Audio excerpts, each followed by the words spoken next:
All right, welcome everybody to the City of Grand Rapids Planning Commission meeting of March 26, 2026. We are going to get started on some public hearings here, but I'll quickly go through kind of how this stuff works. So first off, we'll get a presentation from staff. They will go through some key information for the case, and then the applicant will have an opportunity to come up and add additional information for us.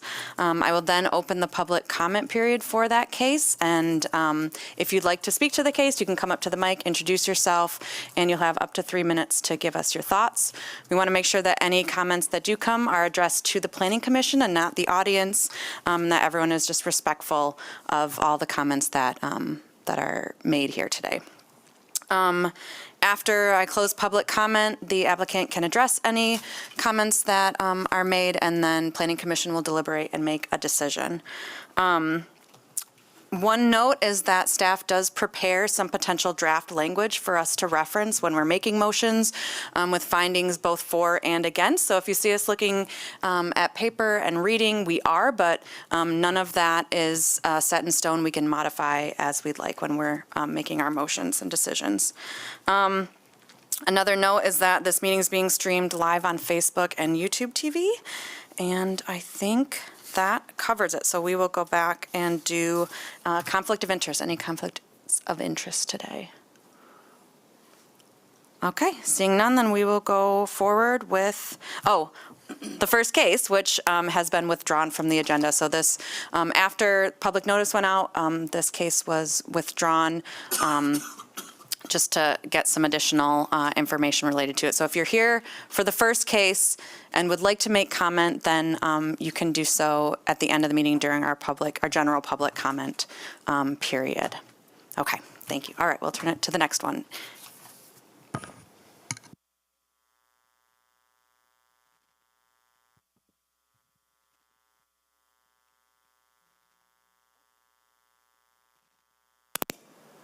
Okay, it was green on my end, so that sounds better.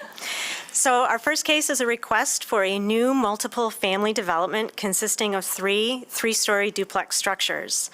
The multiple family use and a building of height of 3 stories are both special land uses. The subject property is on the west side of Prospect Avenue between Matilda and Bradford Street. And the surrounding zone districts is in the traditional neighborhood, low-density residential, and there is some transitional city center zone district to the west. The properties around it are mostly low to medium density residential. Aside from that one property in the transitional city center zone district, there is a auto repair service use. The master plan, the community master plan identifies this area as compact neighbor, and recommendations in the master plan include a greater variety of housing types. This property is also within an area covered by the Belknap Lookout Neighbors Area Specific Plan. And the plan identifies this as Belknap TR, traditional family housing, in which residential development in the form of single-family, duplex, and triplex building types maintain the overall scale and character of the neighborhood.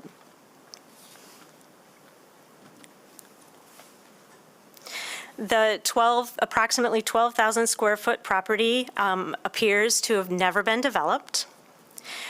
The southeasterly 2/3 of the property gently slopes from the sidewalk to the alley at the rear. And I did not mention the alley behind the property is currently unimproved.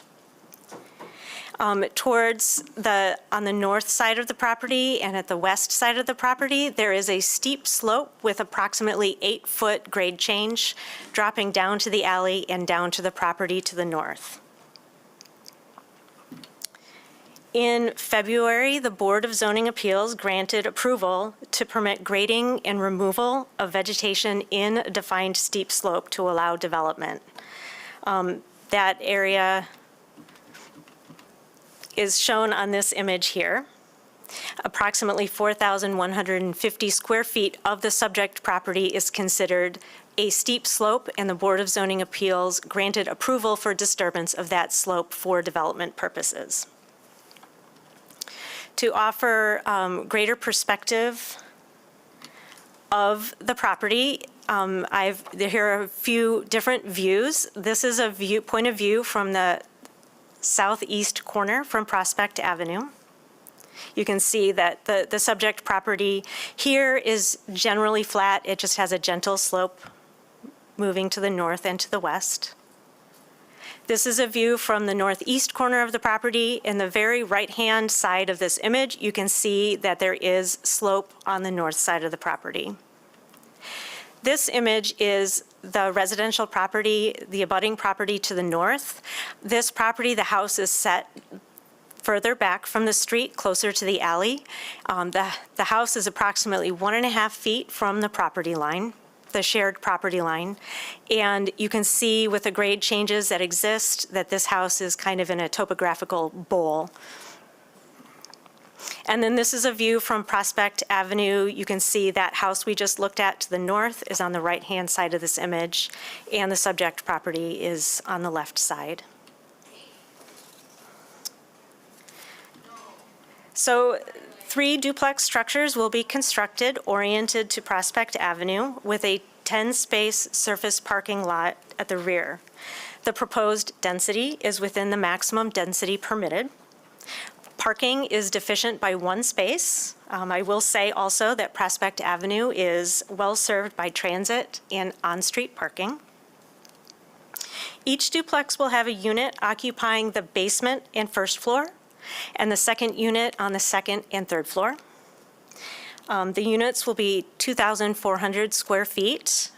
Each building will have a total square foot livable area of 4,800 square feet. For context, the adjacent single-family homes to the north and south are less than 1,000 square feet. And then the 2 houses directly across the street on the east side of Prospect are approximately 1,100 square feet. And I mentioned that the house to the north is very close to the shared property line. That house also has a pedestrian walkway that is on the subject property. The applicant has decided to leave the walkway alone and develop the property without removing or disturbing that walkway. It's difficult to see on this plan as well, but there will also, on the north side, there will be a new retaining wall constructed that will be approximately 3 feet high at its tallest point. So soil will be removed to construct the buildings, including the basement level, and to create a level surface for the parking lot. The soil removal will result in new slopes. You can see in this image that will be central to the property and on the southwesterly side.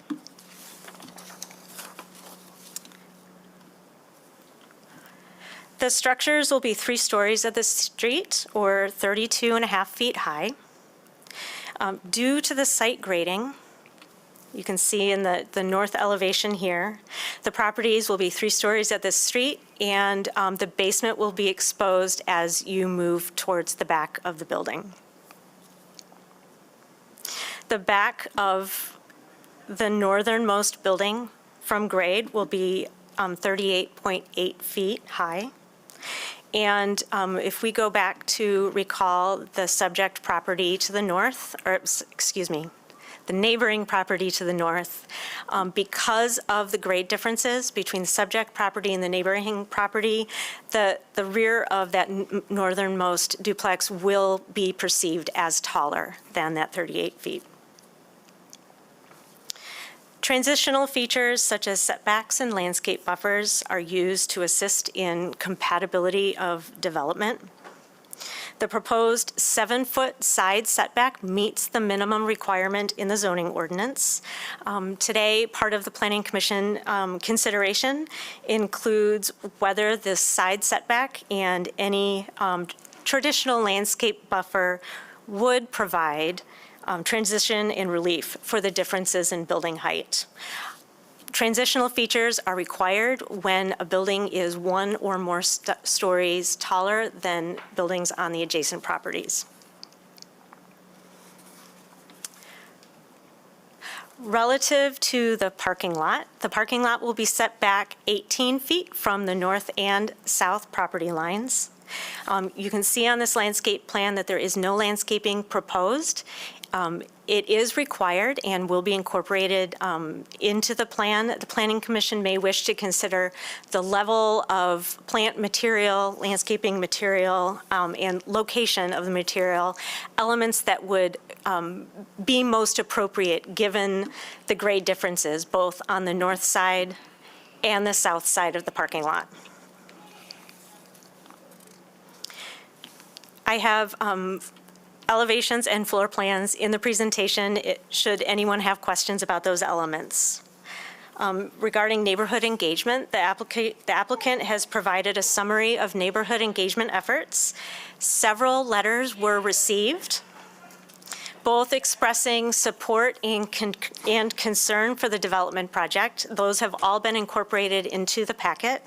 And there was one last-minute letter that was provided and printed out and given to you for your reading. In sum, we are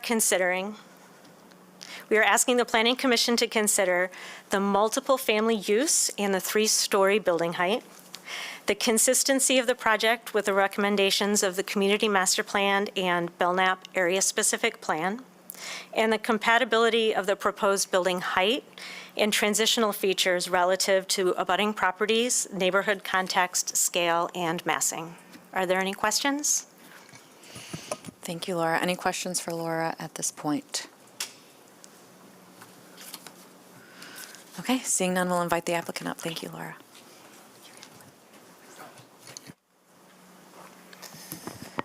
Thanks for considering this. I don't have a ton to add, but I'll say when I first acquired this lot about 1.5 years ago, the first thing I did was reach out to Noble and have a conversation, sat down with the chair of their development committee and the current executive director of the neighborhood association to kind of brainstorm ideas. And so we talked about different options. I guess one thing to note is that this was originally platted as 2 lots. At some point in the history, it was combined into one. And so one of the conversations that I had with them is that by right, without any special land use, you could go out and you could build 4 attached townhouses currently because it's within 500 feet of linear feet of the traditional the TCC zone. Their area specific plan prohibitively advises that this is not the appropriate area for townhouses. And so that was a conversation with them of what would you like to see. I could have done that and overrid the ASP. I tried to be very sensitive to the ASP. I read the entire thing. We had multiple conversations. In the ASP, they allow both duplexes and triplexes in this area, which, so in that case, it's confusing, right? Because the ASP actually goes beyond what the city zoning ordinance allows. So what I have ultimately come up with is the very thin sliver of all of these Venn diagrams that stack on top of each other. That includes what's in the ASP, what's in the current zoning ordinance, what's in the new community master plan, and then what's economically viable. So there's quite a bit infrastructure needs that need to happen, right? So this is a greenfield site. So with 97 feet of linear space, I think that Grand Rapids is currently charging about $305 per linear foot to hook up to water and sewer, which will need to be paid. And then we're also going to be developing the alleyway, extending that to serve a rear-loaded use. Again, that's what the ASP calls for. That's what principles of new urbanism call for. So we've tried to develop something that is very contextually appropriate, while also being a economically viable middle-missing housing. It was very intentionally developed as duplexes to allow it to be built under the IRC, or I'm sorry, the International Residential Code instead of the International Building Code. So happy to have conversations. I guess I would say the original proposal was 8. It had 2 more in the back. They weren't ADUs because it was a multifamily, but it would be 3-stall garage with units above. And using the grade changes, it would actually get you fully accessible units because you could take the sidewalks all the way back. There was conversation with neighbors in terms of density. This does allow 8 units. During the conversation with the neighborhood association, there was a mix. The chair wanted to support it as is with all 8. Others said we'd feel more comfortable with reducing that. So this has already been reduced in response to both neighborhood concerns from 8 to 6, so 25% building unit. And then this wasn't something that the neighborhood association requested or mandated as a letter of approval, but it was to take into account neighbor concern about density, so the number of bedrooms. Originally it was 28, so each of these units were 4 bedrooms. And part of the reason why it took from October until now is we went back and we completely redid the blueprints so that they're all 3 bedrooms except for 1. The lower unit is 4. Partly that is to abide by the ASP's request that anytime there's multifamily that they have differing bedroom counts, and partly it's because you need to have egress windows, and with sidewalks running along the side you couldn't. So I think it's an elegant plan. We tried to make it beautiful so it's not just a box like a lot of people complain about, and I think we accomplished it, and I hope you agree. So thank you for your consideration.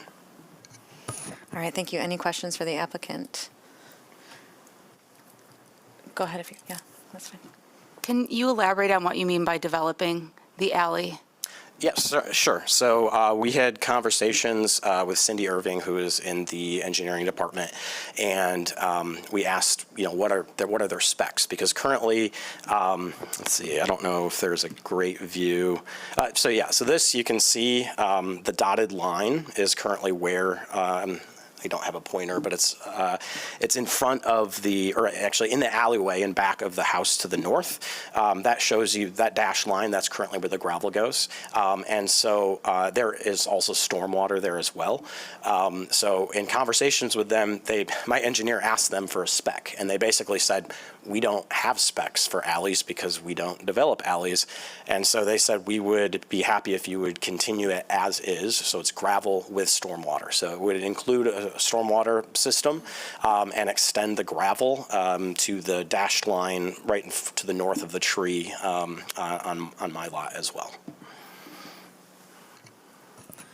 Can you talk more about the stormwater situation with the steep slopes? We were able to read your the notes from your time at BZA, so that was very helpful. Sure. I know that came up in conversation there, but talk about the different options you considered here and how this development may impact the stormwater situation overall, please. Yeah, it's a great question. So all stormwater contractors that I've ever talked to have always advised against putting any water in any pipes, because as soon as you do that, you own it, and you've got to take care of it.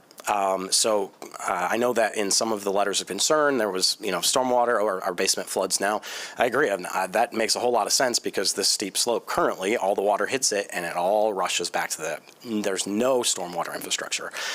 So it's part of it is the appropriateness of when this happens. So I've tried to be very measured in when I'm making investments. I do have my engineer who's working on a stormwater system. The current thought is in that northwest area, so between the parking lot and the neighbor to the north. That would be probably the most likely place for an underground detention.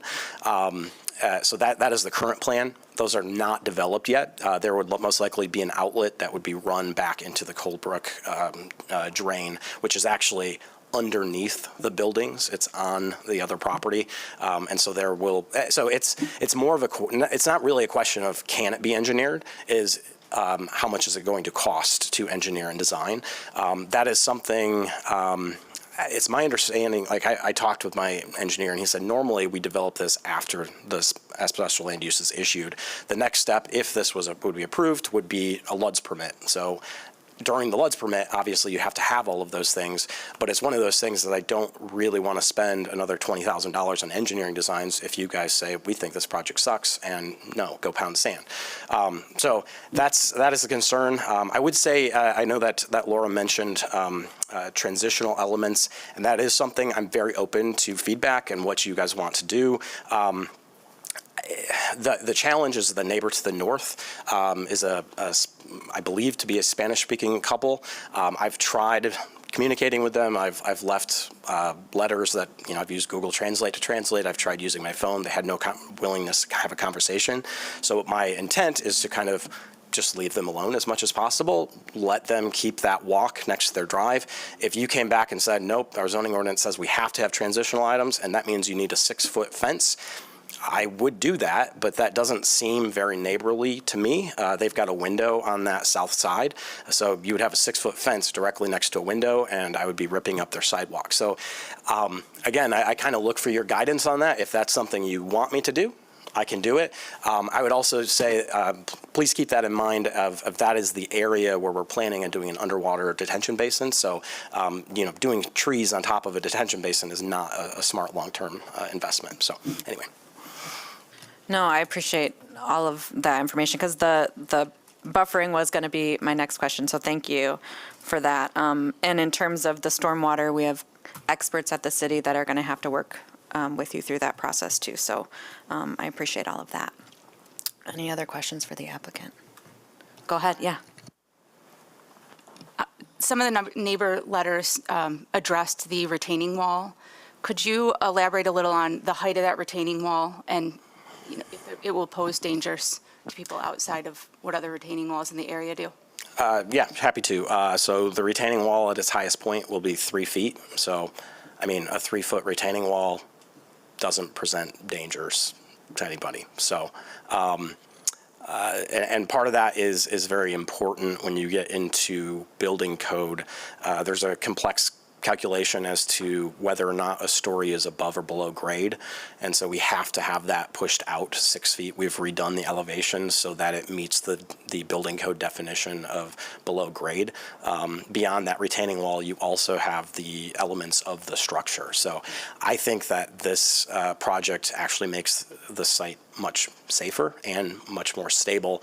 And we deal with what has already been noted as flooding problems that currently exist with the site. We essentially take ownership of that and engineer a solution to solve it. So I think that the end state will be much safer.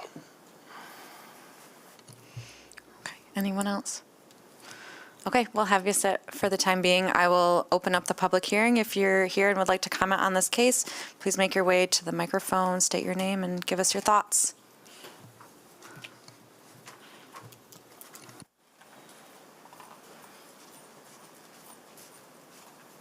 Hello, my name is Ingrid Joplin. I'm a resident of Prospect for 20 years. I really enjoy the neighborhood, and so basically I got home from a trip and there was this card in my mailbox about this development. I was like, oh, that's interesting, and it said, we'd like to hear your thoughts.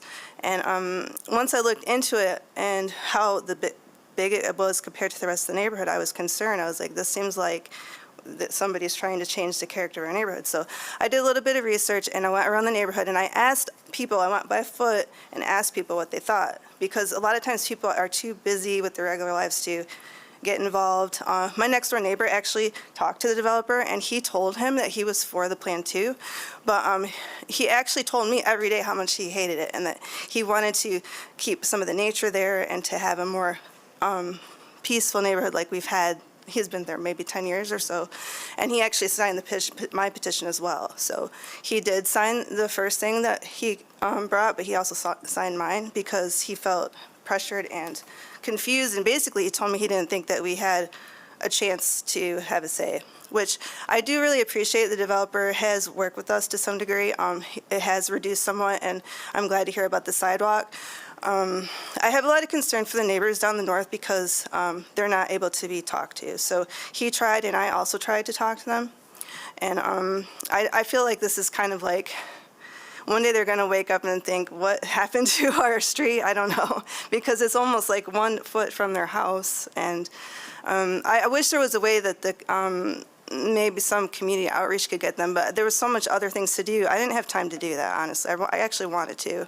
So that's another thing. So hopefully when, if this gets approved the way he wants it, what I hope happens is that there's a lot of protection for the storm thing because they're not able to afford to do that before that they get approved for it, I guess.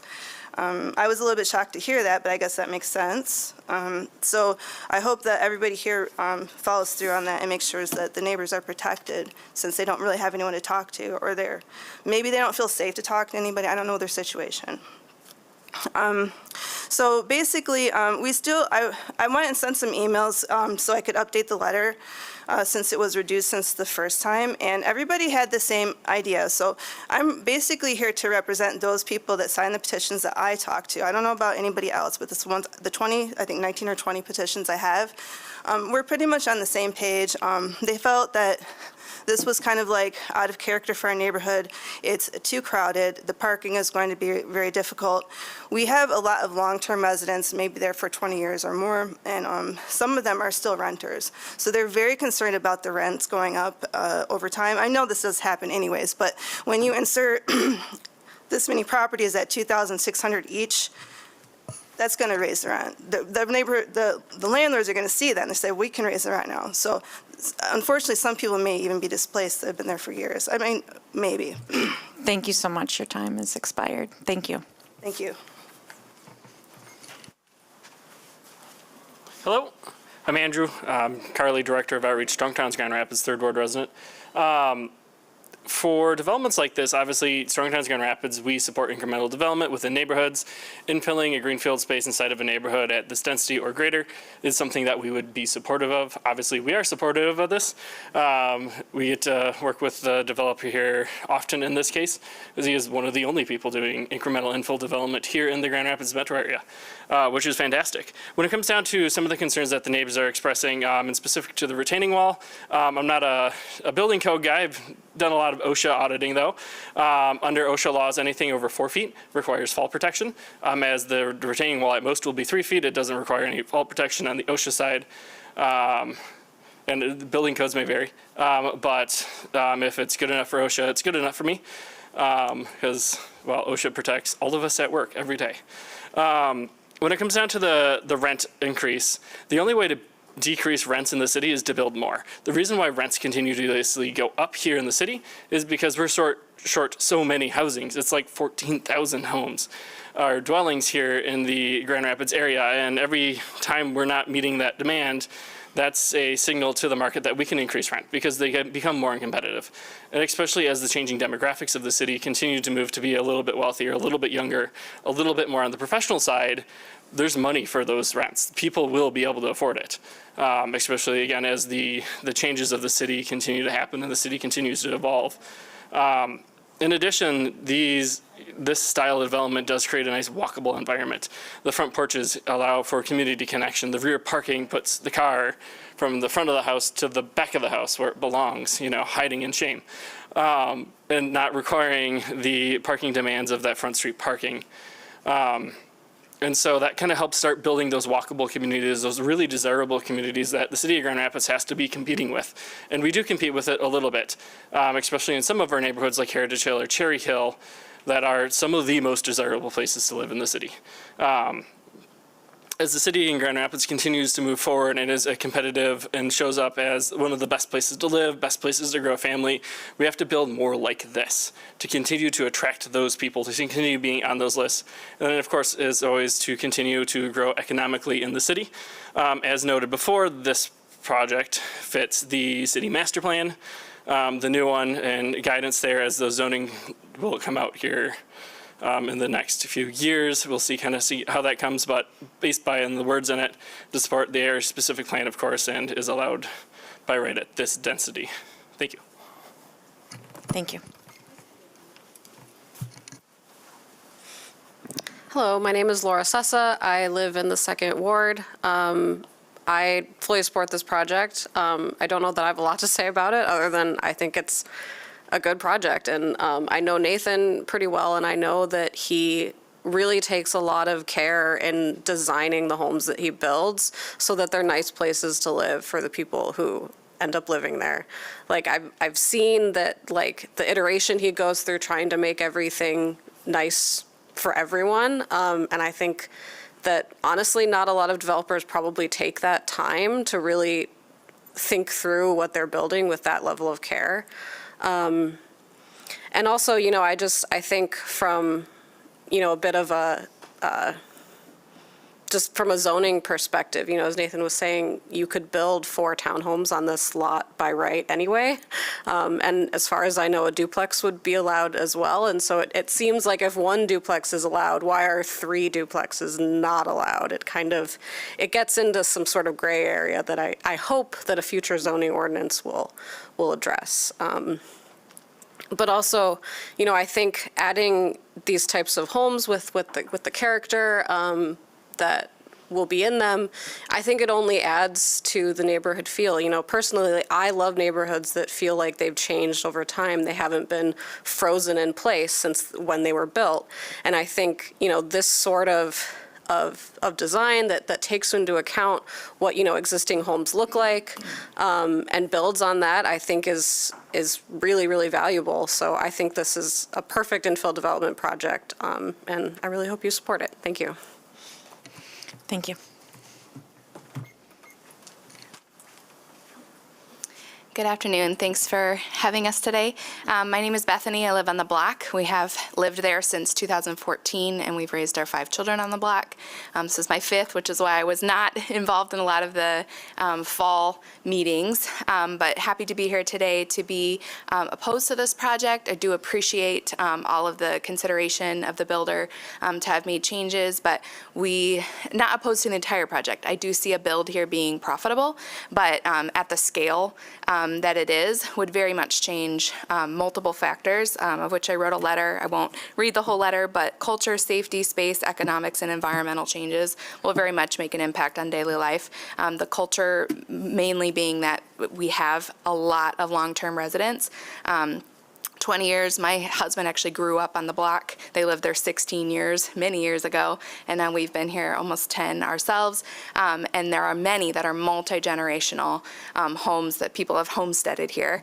And so to multiply that exponentially will very much change the character, but also the safety on the block.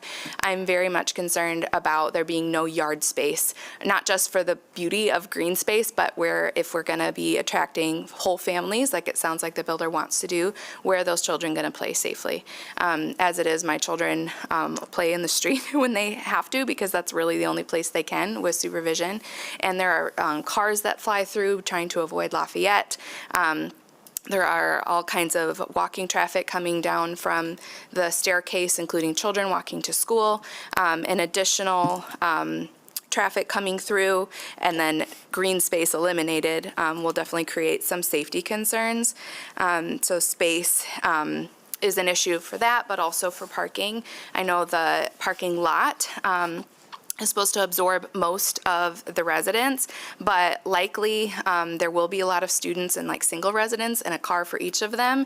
Even if they're also going to walk and drive a lot, we have seen a lot of the renters that come in bring multiple vehicles actually to accommodate their whole families or to go multiple places during the day, or one of them is broken down and sitting and taking up space. And we have very limited space already on that block, even with the uninhabited spots, this being one of them, and then across the street we have 2 big work trucks that take up space on our street as well. And then in every other parking during odd even seasonal parking, it gets even more cluttered. And I mentioned this in my letter, that the next block up is cluttered in that way, and I don't even drive down that way because there's people trying to like get their kids into their car seats and everything in the middle of the road, and it's just congested, and I wouldn't want to see those kinds of safety concerns on our block as well.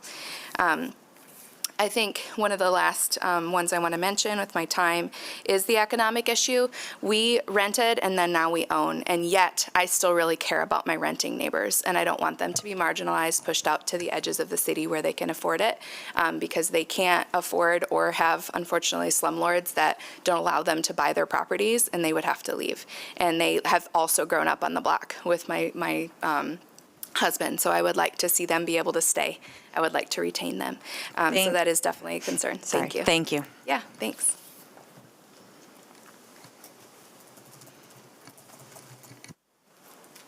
Hello, I'm Josh Vierink. I'd just like to second what Bethany just said and what Ingrid said in opposition. I'd also like to point out the style of the buildings really does clash with the general style and character of the neighborhood, especially the roof style. I drove through today, and there's not a single roof with that style in the whole neighborhood, let alone 3 right next to each other. And so that, to me, seems like it's an issue that is not in keeping with the protocols or what should be. Other than that, and seconding what they have said in opposition, I'd just like to say, while we do appreciate the reductions in density, our stance generally is that the only safe alternative is either a single-family home or a standard 2-unit duplex, and that is what is right for the physical safety and stability of our street. Thank you. Thank you. All right, anyone else that would like to speak on this case? Okay, I will close the public hearing and invite the applicant back up to address concerns or comments.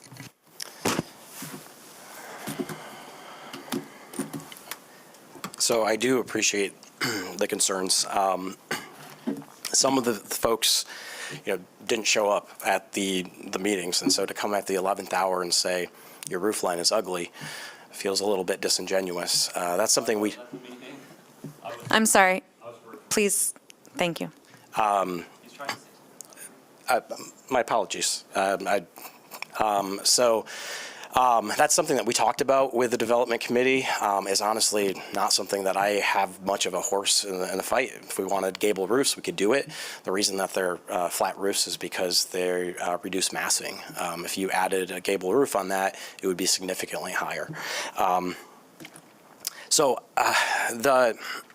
The 2 primary concerns that I've heard seem to be an issue with renters and car storage.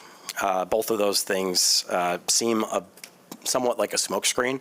A gentleman uploaded a new letter yesterday. So both Ingrid and Colin and his wife showed up at the very first one. And Colin, in your packets, submitted a very lengthy email where he had questions and things like that. And he ultimately came back and said, we still, we appreciate it, but we still oppose it. But he didn't include the full email, so I brought that along to show you, because one of the questions that I had asked him of the original development of 8 units was, if I changed this from being rental to being condos, would you support it as is? And his response was, regarding the condo question, yes, I would be sort of supportive of the project as outlined if the ownership structure were changed for sale condos instead of rentals. Which in my mind goes back to what Jonathan Haidt, as a moral psychologist, basically calls emotional reasoning. So what you've heard is, we don't like this project, and then a long litany of things that aren't the actual concerns, because they justify what the moral thing is. But really what it is that they don't want renters. Unfortunately, so if you denied this today, in 2 years from now, we will have a new zoning ordinance. The new master plan calls to allow quadplexes everywhere within the city. This is a 90-foot lot. It could be split into 2 lots, and then you would have, I could build 8 units by right, which is 2 more than what I currently am proposing. It's not what I think is right for the neighborhood. I'd like to move forward with something that the neighborhood association has provided input and context and done. It's also likely, though, that we will, in the new zoning ordinance, might reduce the minimum lot lines. And so if that went from 36 to 32 currently, this could be split into 3 lots, and then I could build 12 units. There's a lot of things that could happen in the future. I think that something that was built with, absent the people who showed up today, strong neighborhood association support is a much better project, especially when we start to get it sooner than that. I struggle with the cognitive dissonance of, we want to protect our renters and we want to keep their rates low by prohibiting new rentals from being built. Supply is the primary constraint and the primary driver of our rents increases in the city, and this will help alleviate that at the incremental level. So I hear the concerns. I think we've addressed them, and I hope that you agree as well. Thank you. Would you like the emails to see or not? You could put it up there if you want. One question I had for maybe city staff is in relation to communicating with that neighbor on the north. Is there any help the city can provide to at least ensure that folks know what's going on? I'm making an assumption that you're asking us if we can assist in providing some communication or get some feedback relative to the buffer, the expectations on the buffer, is that Yeah. correct? I mean, sure, I'm more than happy to ask staff to reach out if the neighbors are willing to speak with us as well. Yeah, I just didn't know if there were resources out there. I understand that folks may not want to or feel safe talking to folks, but Yeah. at least ensuring they are aware of Yeah. what's. Whether the city is in the best position to facilitate that, I'm not sure. Right. But perhaps we could Maybe through the leverage some community partnerships to engage in that conversation. And I also think that, we've, as staff working in the community for as many years as most of us have, I think we might be also in a good position to help work with Nathan to, if this were approved, work with Nathan to build a landscape plan that were maybe traditionally acceptable to most community members as we've done work around the city. Yeah, that was going to be my next question for staff related to the buffering and the considerations that the applicant brought up related to retention or detention basins, and like if there are other places on the property that kind of more of that buffering kind of landscaping might. I'm not a landscape architect, so, yeah. So making an assumption that buffering and landscaping, additional buffering and landscaping is appropriate and necessary. What I've heard from Nathan is that he's willing to work with us on that plan. There might be some constraints around trying to add buffering and landscaping in all areas of the site in light of the stormwater management, but we can definitely, what's shown today.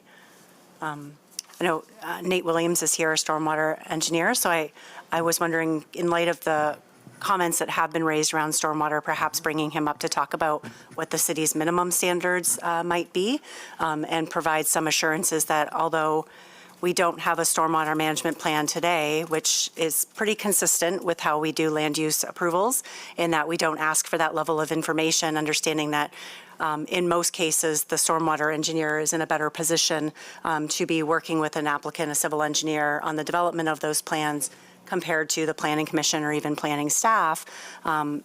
We typically do wait for that level of work to be done after the planning commission determines that this land use is appropriate. So that's not atypical in terms of process, but I think it is fair for Nathan to provide a little bit of detail and hopefully assurance that there are stormwater management expectations that are in place. And so Nate, maybe you could talk a little bit about what those minimum requirements would be on this development. Sure, yeah, and to help, you can call me Nate to distinguish from Nathan Biller. There's a lot of us around, that's fair. So I do most of the stormwater reviews for new projects, new developments that come through. Without getting into some of the technical details about what exactly that looks like, generally our stormwater requirements for developments, including ones like this and this one specifically too, they would have to manage a certain amount of volume of stormwater on site. So they can calculate what the site runs off now in terms of water and then what is estimated to run off once this project would be built. And that difference is essentially what they have to manage on site in a couple different capacities. Typically, the ordinances say you have to hold it on site forever. So that's a retention-based policy. So if you can infiltrate it into the ground, if you can soak it up through trees, through leaves, that's really the best. There are provisions if the soils don't allow that, or if there's high groundwater or other factors that make that really difficult to do.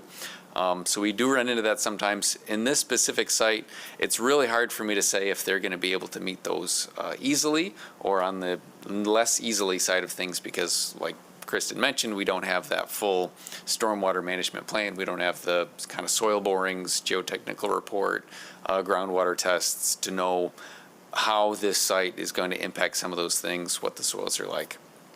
As mentioned, The complexity of Yeah. meeting those requirements are, on the developer's side, our standards are our standards, and that we don't change because it's hard, right? We don't modify those regulations. Right. We have some allowances for things like difficult soils, contaminated soils, that would change how those requirements can be met through our ordinances. But that is correct. The burden is all on the developer and their engineer to be able to provide something that, and the calculations to back up that it is meeting our standards and is going to deal with that volume appropriately. Awesome. Thanks, Nate. Any questions for Nate while he's up here? All right, thank you. Can you, Oh, sorry. Go ahead, yeah. Can you also speak to making sure that the water does not run off in the soils, the erosion, that is all managed as well? Yeah, so that's part of the deal, right? Like, you can't, per our ordinances, send a destructive amount of water or erosion onto someone else's property. So that's not even just specific to new developments, that's general wide. If you have a property and then something changes and all of a sudden you're sending dirt into your neighbor's yard, we have language to say that you shouldn't do that, well, can't do that. And that would be the case here. I mean, obviously, with a new development, we'd be looking at things like site stability. We'd have a permit to track vegetation growth and stability. But those would all apply. We would be looking for things like, is the slope going to be stable? Did they propose the appropriate vegetation types? So that would be, part of the initial review, but also would carry past when and if any permits were to be closed. Great, thank you very much. Thanks. Okay, discussion, question? I have some questions. I know the packet says that based on the size of the parcel, the maximum, the site could support 8 dwelling units. And I know the applicant made a reference to being able to build 8 dwelling units by right. Is that correct, or is that under the new zoning ordinance that we're working on? Laura, can you answer that? So under the current zoning ordinance, that's what's within our ability to operate. When we calculate for density, we include half of the area of the right-of-way adjacent to the property. So if you take the 12,000 square feet of the subject property and add in half of the right-of-way Prospect Avenue and then half of the alley, which is also considered right-of-way, that does give a total that would allow up to 8 units with Planning Commission consideration. Okay. Thank you. Others? Thoughts?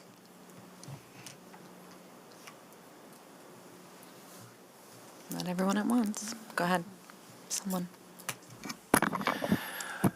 I think this is well-designed. I note the one neighbor's concerns about the building style, the roof line in particular, not necessarily matching the neighboring houses and even in that block. But I do think that it's relatively consistent with the era that the neighborhood was built in. I don't think it's unsightly. I think it's a pretty attractive design that we're seeing. I think it fits well on the site, considering the challenges with the steep slopes. I think it's handled relatively well. I don't have concerns about the stormwater. I trust that our rules will handle that, and engineering can handle that at the time of permitting. I think the reduction in density was probably smart. I think, providing more than a parking spot per unit is appropriate. And having the access off the alley, the extension of the alley, I think adds to the walkability of the neighborhood and the attractiveness from the street as well. So I like that the auto access is from the rear. Yeah, overall, I hear the concerns of the neighbors. Some of those things are part of our consideration, some are not. But I think that the positives here significantly outweigh the negatives or the potential negative side effects.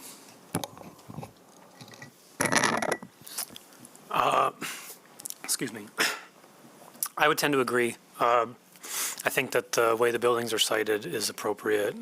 Agree that utilizing the alley for alley access for vehicular traffic is an appropriate response. And I appreciate the neighborhood concerns. I also appreciate the fact that change is difficult and scary, but we also do have we have a housing needs assessment that was done, and we have try to lean on experts to help us understand planning decisions in the city. And I think we've been told repeatedly that additional density is appropriate, and we need to figure out how to allow additional density. And so with this being, the site, again, allows up to 8 units with our approval, and the fact that it was reduced based on community feedback, I think is appropriate. And I understand the stormwater concerns, but also understand that that's something that will be happen later, and the standards they exist for a reason, and they have to meet them. One thing that I would like to see the applicant be able to work with staff on would be finding a way, regardless of how, like, even if it does complicate stormwater management, finding a way to provide a buffer so that cars that are parking in the north side of the parking lot are not shining their lights into that single-story ag-grade home. I think that I think that would be a great addition as the landscape plan is finalized, whether it's a fence or landscaping or something. Others? On this side? I agree on the buffer that Brian just mentioned. Just from personal experience, I live in a property where my neighbor's driveway is right up against the side of my house, so I agree with that. Thanks for that. Yeah, go ahead. Yeah, there was a lot of community feedback on both sides, so I don't want anyone to feel like they weren't addressed and considered. And there was multiple comments kind of about young people and renters, and I want to make it clear that those are not elements that the Planning Commission can consider. We're considering a multifamily building on this site, and those are not elements that are part of our purview. So as much as they may be concerns, they're not a consideration for today. Stormwater, that's already been addressed, that it's not a consideration. I think that the applicant has addressed some of the issues that I had with the unpaved alley, and just asking questions and understanding that a little bit better. I feel more confident about that. As far as green space, I hear some of the comments that were made. There was multiple comments, but we are a city. We're the second largest city in the state of Michigan, and I think that the city as a whole and the planning department has worked, and the parks department has worked really hard to make sure that there's access to green space. And actually on this site, on that property, there's 5 parks or walking trails within a half mile of this site, including Belknap, Mary Waters Park, Fry Stream hiking area, Carrier Creek Trails, and Highland Park. So I heard that, but they're also, property owners have the right to develop their property, and if they're going to be green space for public use, then they should be compensated for that. And I don't think that that's the case with this property. This property has access to green space. This neighborhood has access to green space in other places. So those were, just concerns that I wanted to make sure were not ignored, that were brought up, that are considered but not a factor in my decision-making on how I'm going to vote today. I think that there is aesthetic thought that goes into this building. The property directly adjacent to the west, if you're actually standing on the street, the height of the building directly across the street is about the same as the proposed buildings. The alley, the house located off of an alley is somewhat unique, and we don't usually, plan development around houses that are accessed. That's not a typical thing that we have in the city and really want to consider. And even just looking at the density, there are multiple houses around this area that have this density. So when I looked at all those factors, I feel in support of this based on our standards for approval. Great. All right. Thanks, y'all. Yeah, I tend to agree with many of the comments that were made. Go ahead, Kristen. Sorry, it looks like you had your hand on your button. Yeah, I do appreciate that it's incremental density increase, that it's utilizing a vacant lot. There are, every time I drive by a vacant lot in my neighborhood too, I'm like, something should be here. So I appreciate that, and I definitely agree if the applicant can work with staff related to landscaping and ensuring that those lights aren't going into the neighboring house somehow. That would be great, and I think it would help with like the massing difference too from the vantage point of that house off the alley. But yeah, I'm in support. I'll leave it there. Folks have covered everything else, I think. I just wanted to make sure I'm understanding that in the draft resolution, whether what I think I heard was what we drafted as the 2B option, that the Planning Commission would like to see some additional transitional features between the building and the property line specifically, and that the use of landscaping needs to be considered as a transitional feature. The buffer between the parking lot and the adjacent lot lines are a little bit different in that those are required. So there's some additional conversation there. So those are kind of two separate issues. So I just wanted to make sure that we're clear on that, but also that I guess I just wanted a couple head nods that 2B is what I think I heard most of you comment that you would like to see, which for purposes for Nathan and the neighbors, that additional landscaping around the building is going to be expected. Also, for the record, I didn't hear a lot of commentary about the building height, 3 stories. It was sort of maybe more subtle than I think I'm comfortable with. So if we could have a couple of additional comments related to the building height specifically, since 3 stories is a special land use, in addition to the actual use as multifamily. So I was hoping, if the Planning Commission is comfortable with that, that there's maybe some more explicit discussion around the height. Yeah, I was going to comment, and then my former commissioner already did also. I think in reviewing the site and walking the street, the homes directly across the street are all 3 stories off the street, with garage under on the lower level with kind of a reverse walkout style.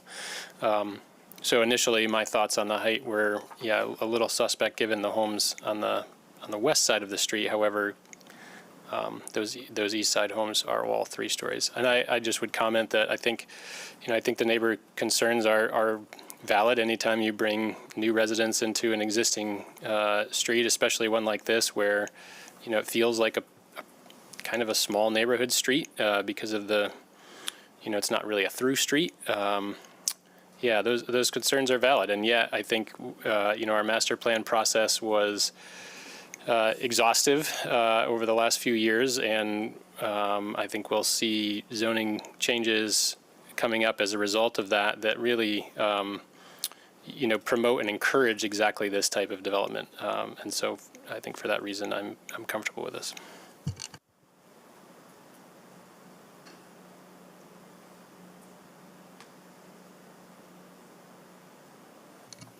Okay, would anyone want to make a motion or be willing to make a motion?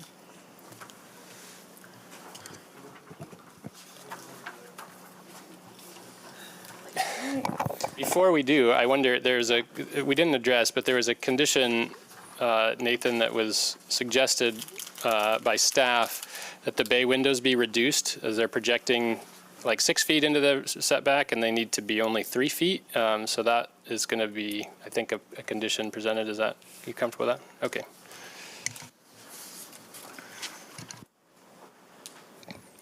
All right.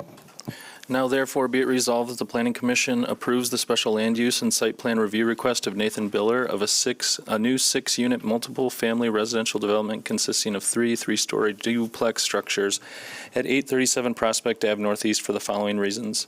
The proposed use will be consistent with the purpose and intent of the master plan and zoning ordinance, including the zone district, because the proposed use will support the recommendations of the 2024 Community Master Plan and Belknap Lookout Area Specific Plan to allow a greater variety of housing types and residentially scaled duplex structures in low-density residential zone districts, meet the underlying intent of the TN-LDR zone district to create, maintain, and promote a variety of housing opportunities for individual households and to maintain the desired physical characteristics of the city's existing neighborhoods.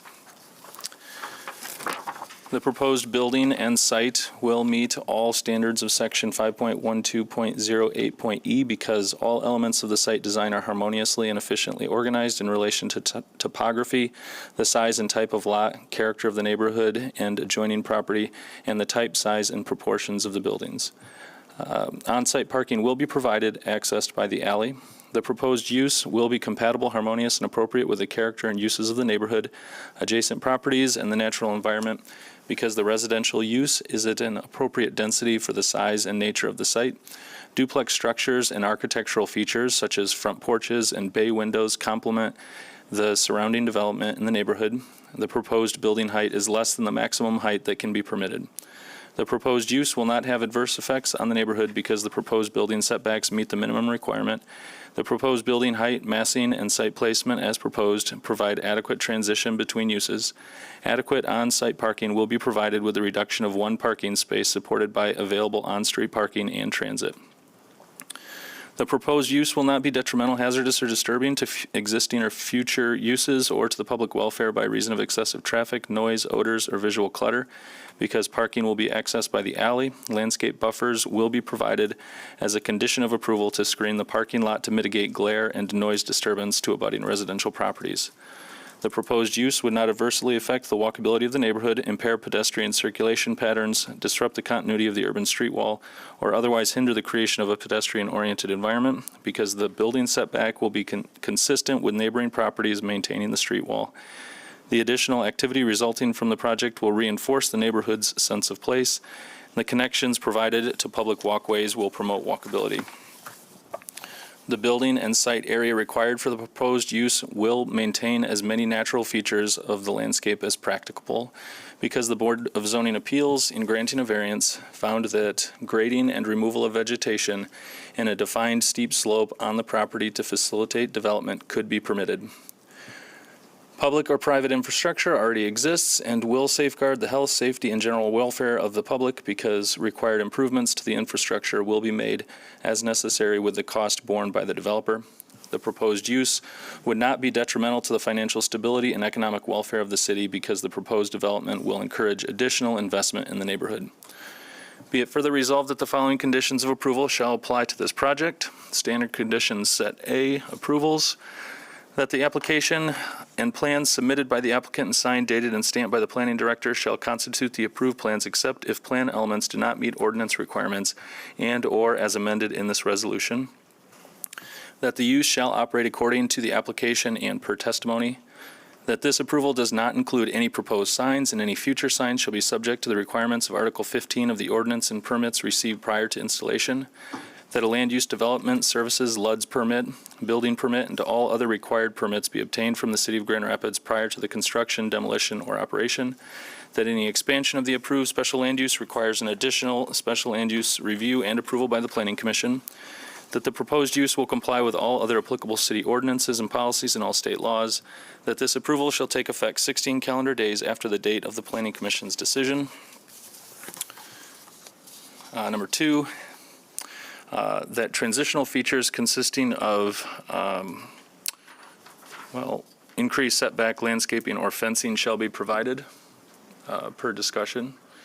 Wasn't that? Number 3, that a 10-foot landscape buffer meeting the minimum plant material standards of Section 5.11.12 of the zoning ordinance shall be provided between the parking lot and the north and south property lines. Number 4, that the bay windows on the east elevation shall be modified to project into the front yard by no more than 3 feet. One potential consideration is whether an additional condition related to construction time, the construction activity being limited between 7 a.m. and 7 p.m., which we've done in areas where neighbors are so close. Okay. Yeah, that would be consistent with other residential developments because the city code for construction activity is more permissive, which has been challenging when we have, especially in our traditional neighborhoods, but just in any neighborhood, that permissiveness of the construction hours has been problematic. And so consistent with other special land uses, we've added that. All right, you have a motion, you have support. Support. All right, any other discussion? True. Any additional discussion? All those in favor say aye. Aye. Any opposed? Motion carries. Thank you very much. All right, we will go to our next case, which is 422 North Park Street Northeast. Avery will walk us through this.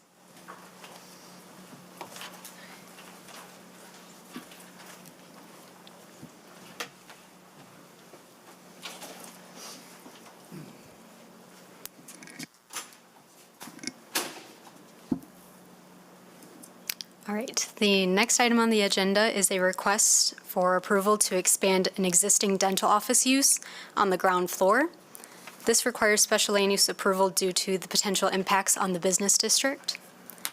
The community master plan designates this as neighborhood center, which is intended to reinforce a pedestrian and transit-friendly environment, as well as promote a mix of uses. The subject property shown in green is located in and surrounded by the TN-TBA zone district. And the subject property is located to the east of Monroe Avenue, to the south side of North Park, and located to the north of 2 residential properties, as well as I-96 to the south. The applicant owns the subject property as well as the adjacent surface parking lot to the west that provides sufficient parking to the dental office use. The subject property contains a single-story commercial storefront that has 5 storefronts along the front. The dental office currently occupies these 2 westernmost storefronts and is proposing to expand into this storefront that you see on the cursor here to the east. The current dental office includes 5 dental stations and a check-in area located here to the rear of the building, and that is accessed from the parking lot shown here. So you just access it from the sidewalk, and then there's an entrance shown here. So this is the parking lot, and then the rear entrance with that check-in area here.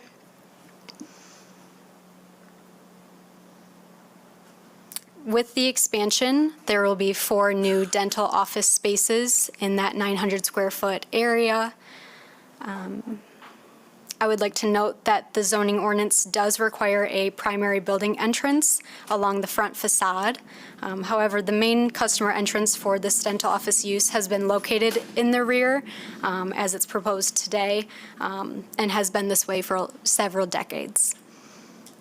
As part of the proposal, the Planning Commission should consider that the existing storefront that they're expanding to here is proposed to be removed and that the main entrance would be at the rear of the site as it has been.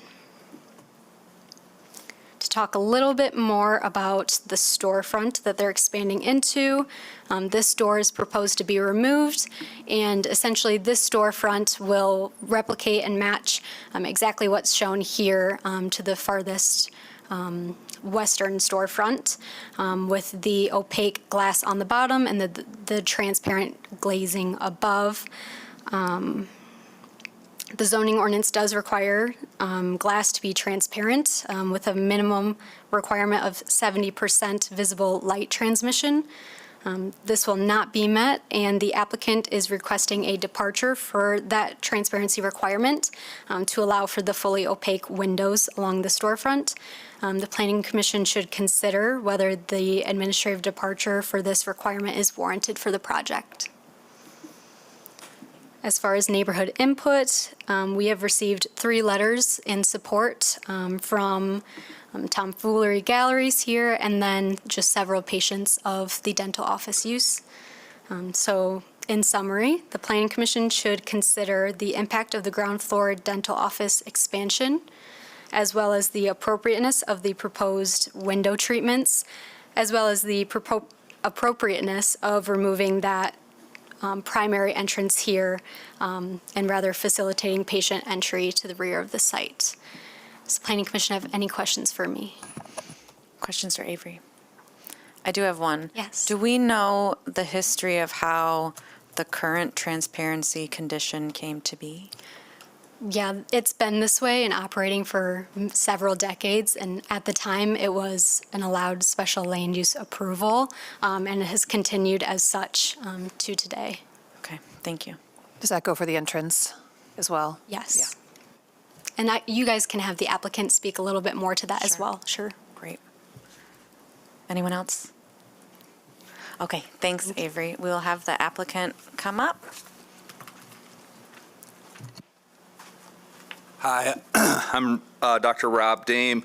I am the owner of North Park Family Dental and the owner of the property that you see there. As was said, this has been a dental office for over 70 years.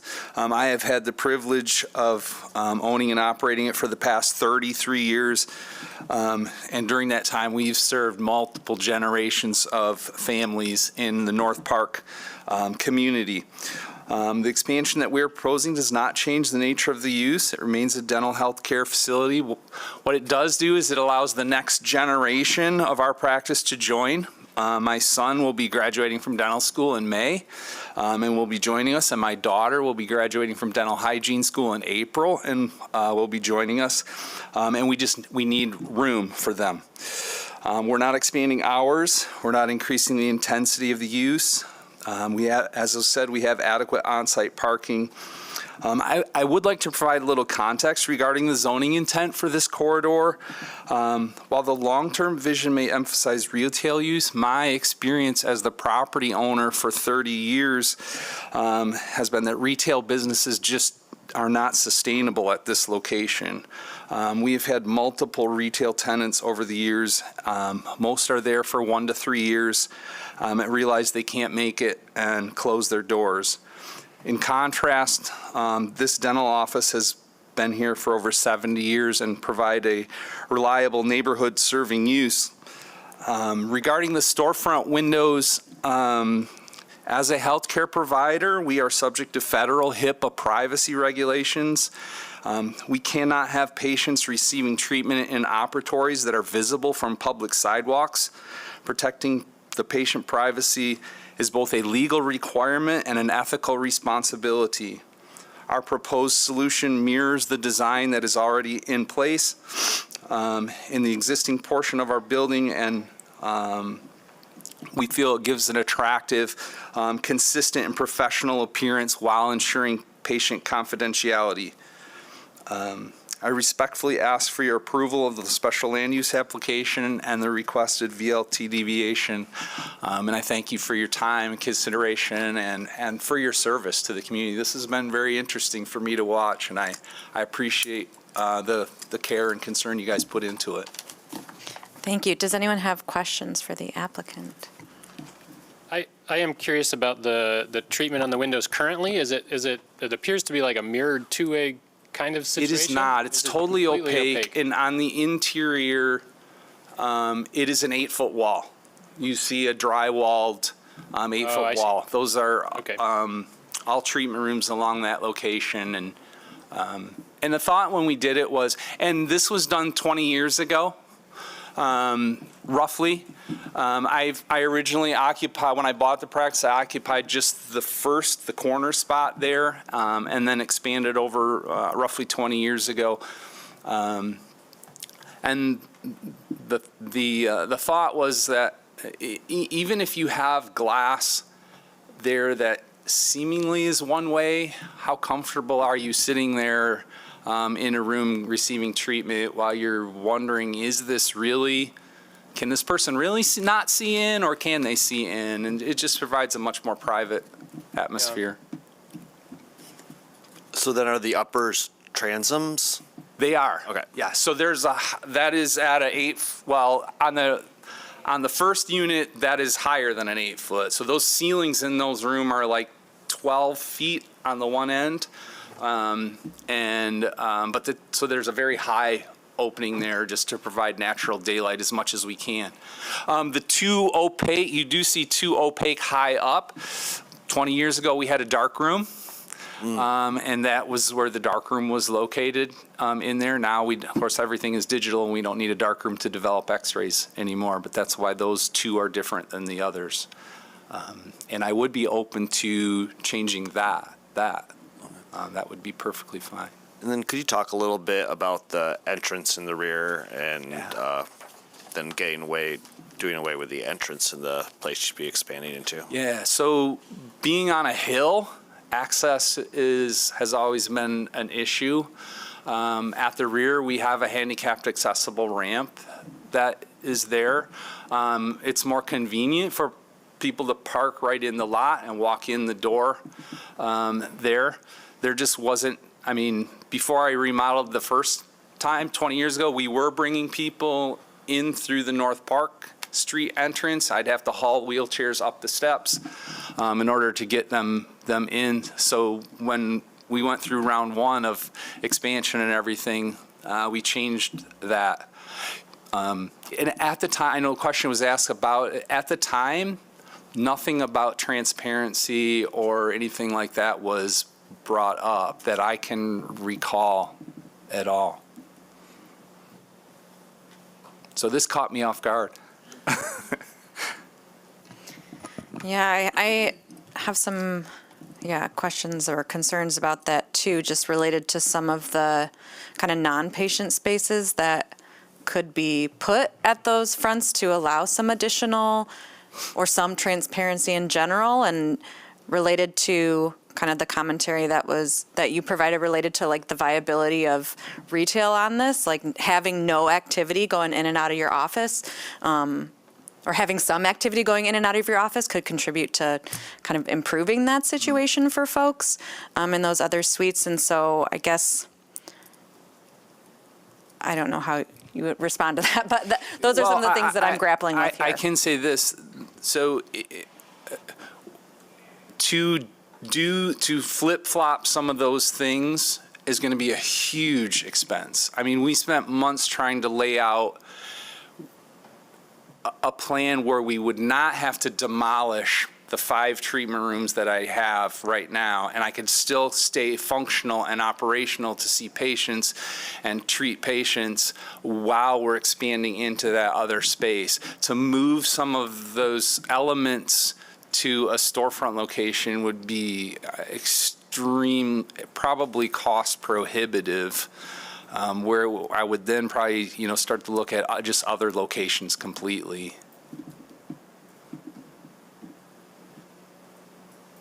Other questions for the applicant? Okay, thank you. We'll have you Bet. sit. All right, I'll open up the public hearing on this case. If you're here and would like to give us your thoughts, come up to the mic and please share. Okay, I will close the public hearing and turn to commissioners. I wonder about the and this has come up multiple times, right, with medical uses in particular on these types of locations.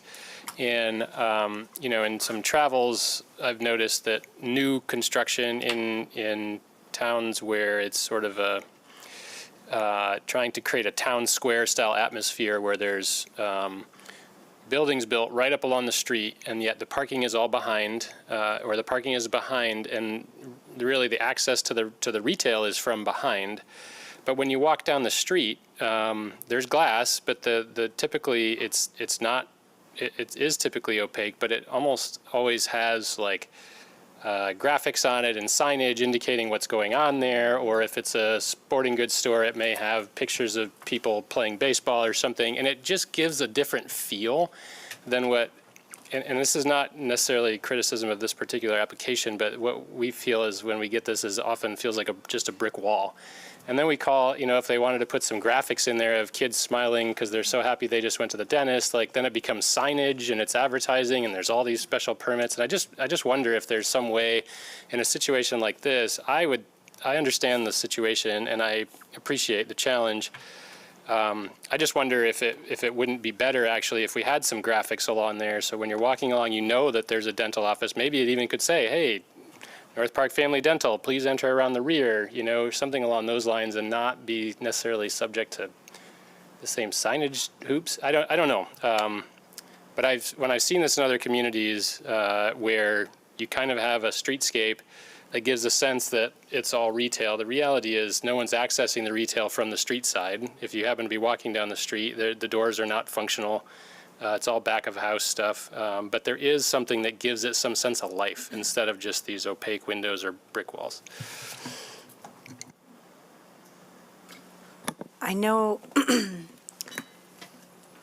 in an unrelated situation, we did require mitigation through the use of, what do you call them, like window displays that were just more, I want to say art installation and some creativity used there so that we were using the installations and such less as signage, but more as something of interest. So not having a full appreciation yet for the scale of the construction that would be necessary in that tenant space, wondering if, whether there could be some art or display windows that could be considered in lieu of the opaque glass. Yeah, I think something like that. Or am I looking at the storefront, the picture of the storefront? That's even that. Yeah, if we remove the Gypsy Traders storefront and just simply create another wall of glass and brick, like I'd almost prefer to see signage up there, right? Like, can we put some signage on the building, something that says there's actual activity going on here. You just are going to enter around the rear of the building, and now it's limited to just the graphic on that one door that doesn't get used. But yeah, I could see that too. Specifically if it were retail, I would think a faux wall behind the window that would allow for a display of some sort would make sense. I don't know if that does here. But just something to liven it up a little bit, because I think we've run into this a couple times.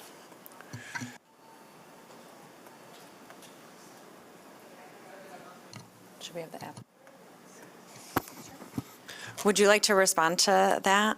Well, the other thing I just wanted to add is I live right in Easttown. There's the Easttown Pediatric Dental right there too, but all along their parking lot, they've got their patient rooms and there are windows there, but they have shades on them, and so I just don't know if there are different ways that could be handled. Right, I do remember that case, but go ahead. Yeah. I didn't quite get your. Are you familiar with Easttown Pediatric Dental? Right on Wealthy Street near Lake Drive. So they have a practice right there too, and it's essentially there's a parking lot on one side and then it fronts Wealthy Street on the other. Mm-hmm. The front is the waiting area. That's all windows, but then along the side of the parking lot is also all windows, but they have shades that can be pulled down. But there are times when there is open and transparent, but other times when they have the shades drawn. So they've transparency into their treatment rooms. Mm-hmm. Yeah. Yeah. I assume when no one's in there. Well, our rooms are used pretty much all the time. Yeah, as far as like a display window, I don't know what I would display as a dental office. I mean, it's not like I have wares that I'm selling. So, yeah, for me, as far as the window decals and stuff, signage, I don't know, I know I have, in the past, talked about signage up there, and you're limited to so much per square foot of it, so you have all limits that way. The window decals to me personally, it looks a little hokey to me, especially for a professional dental office. I suppose, I'm sure there's a classy way we could do it. What I have seen, it just looks kind of hokey. But I would love to put a nice sign along that North Park Street there. That would be something great that I would be very open to. I just really like that professional, consistent, clean look along the front of my building there.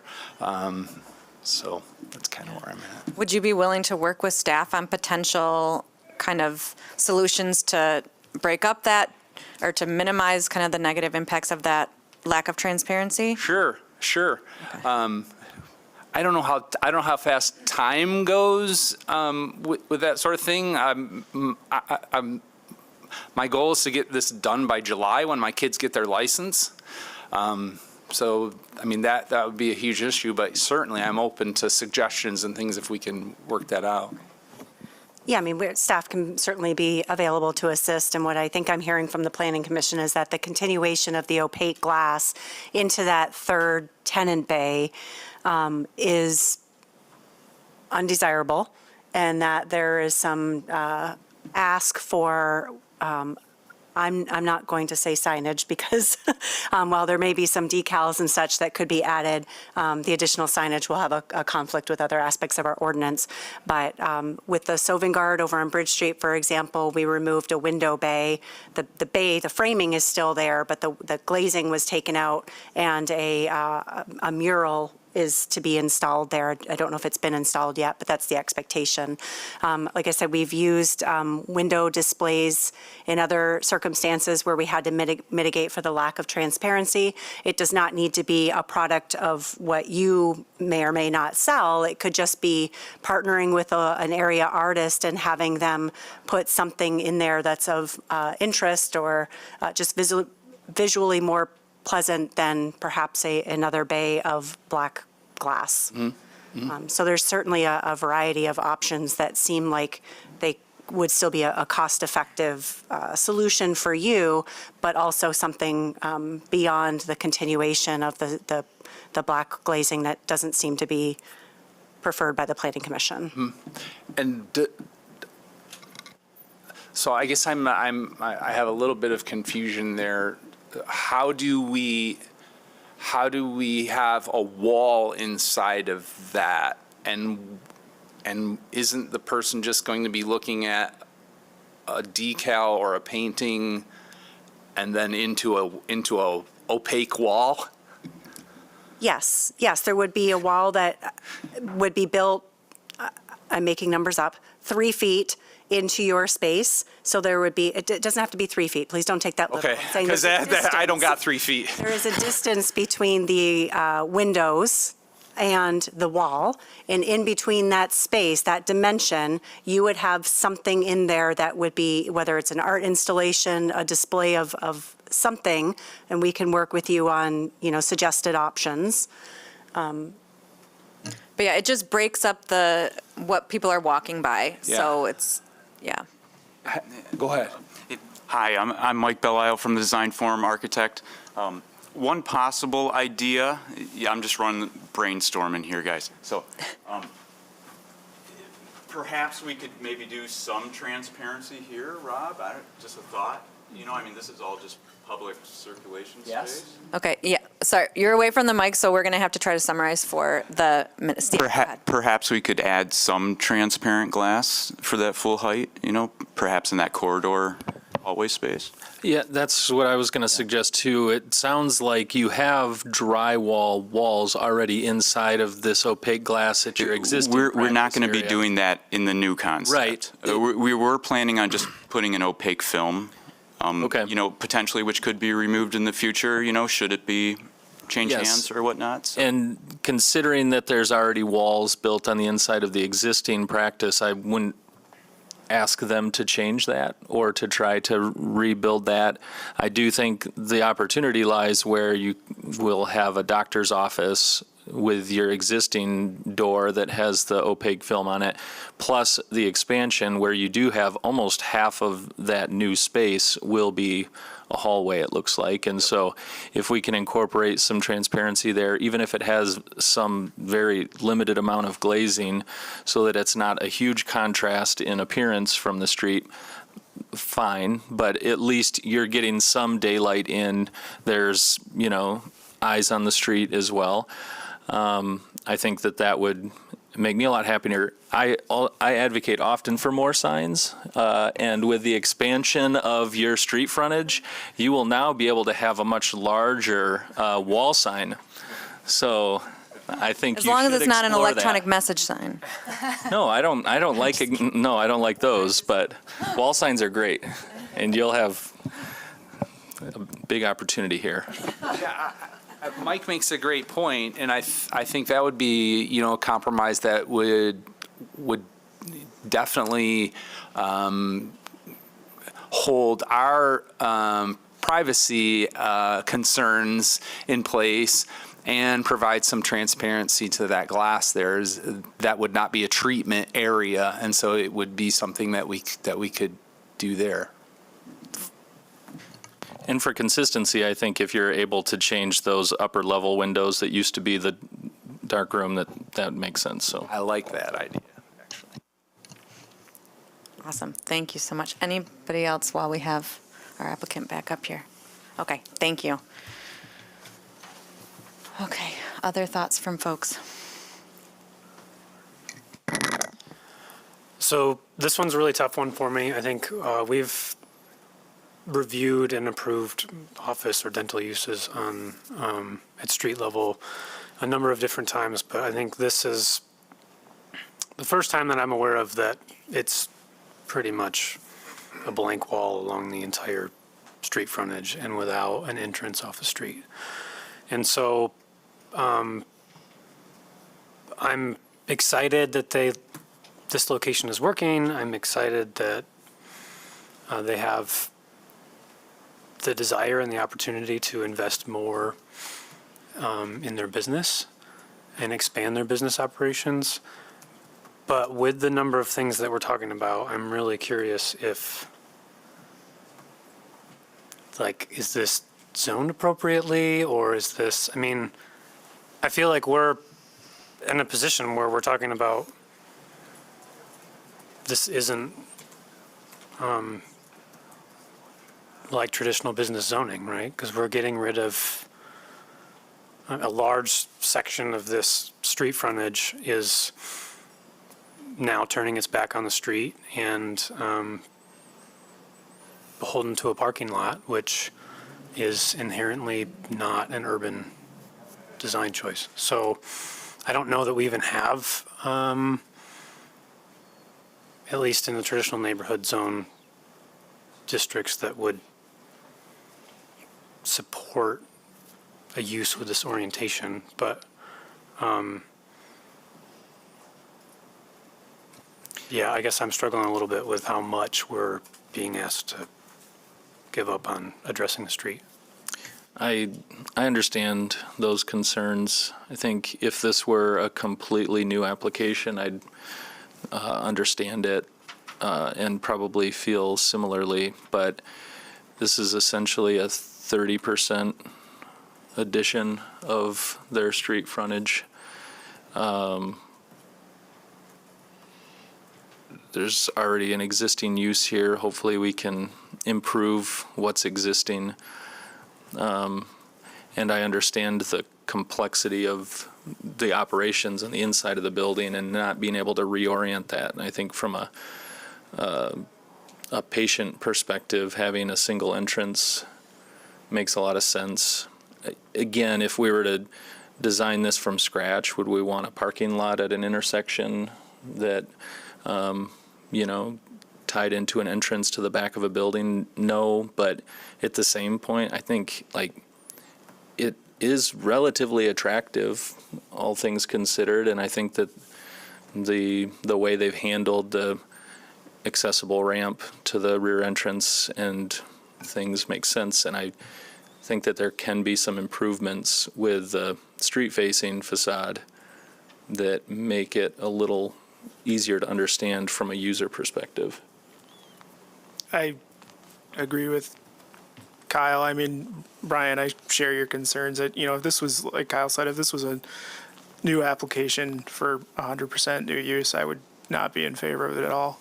And I'm typically not in favor of, non-retail uses taking up first floor retail spaces. But given the history and given the fact that there's a broad level of support, this business has been in the neighborhood for, longer than we've all been alive. So it's, I'm a little more inclined to agree to let it go forward.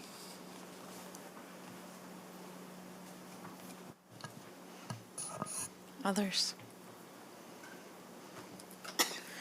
Yeah, I mean, as I raised kind of at the beginning of this, I too have concerns about the transparency and the entrance being the way they are. And given that it's an expansion and not a whole new application, like we would with other folks, right? We can't ask them to undo past things beyond kind of the expansion of the use or what's reasonable considering the amount of investment they're going to be making into the new application. I drive by this a lot because my son goes to North Park, so I'm going past this on a regular basis, and I would like to see some more activity here. So if there's a way to add some of that transparency like we've talked about, kind of encourage more kind of pedestrian activity along this stretch, that would be great. But it's also right by the highway, and so it's a lot of driving past here, even though you have good bike ped infrastructure in front and nearby. So yeah, while I do share all of those concerns, I am supportive of this application moving forward.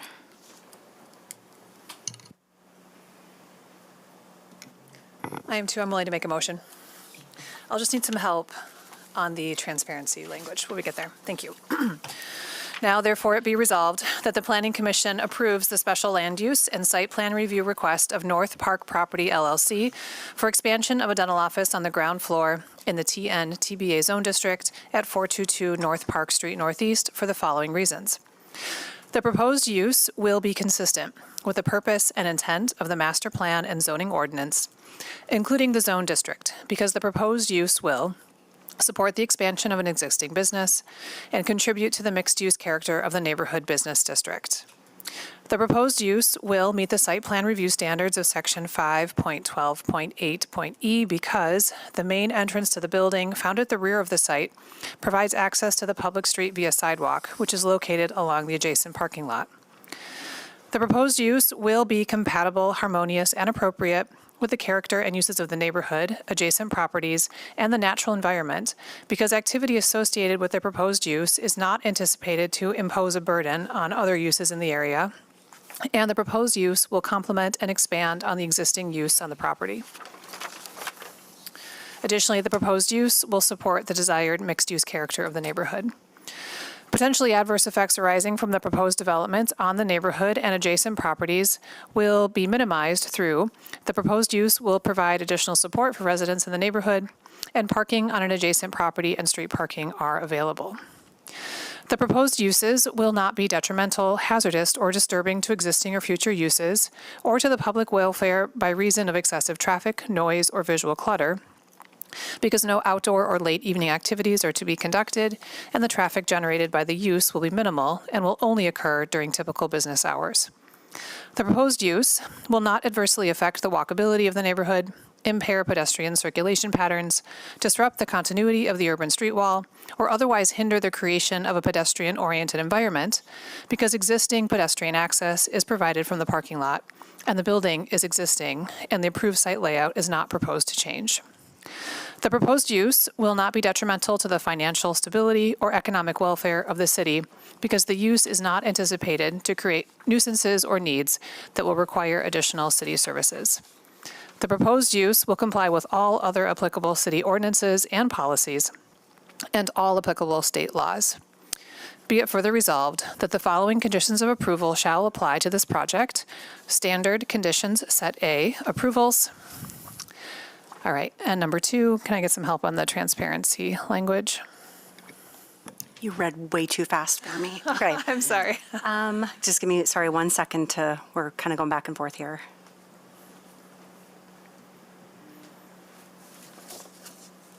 Did you read number 2 at all or no? No, okay.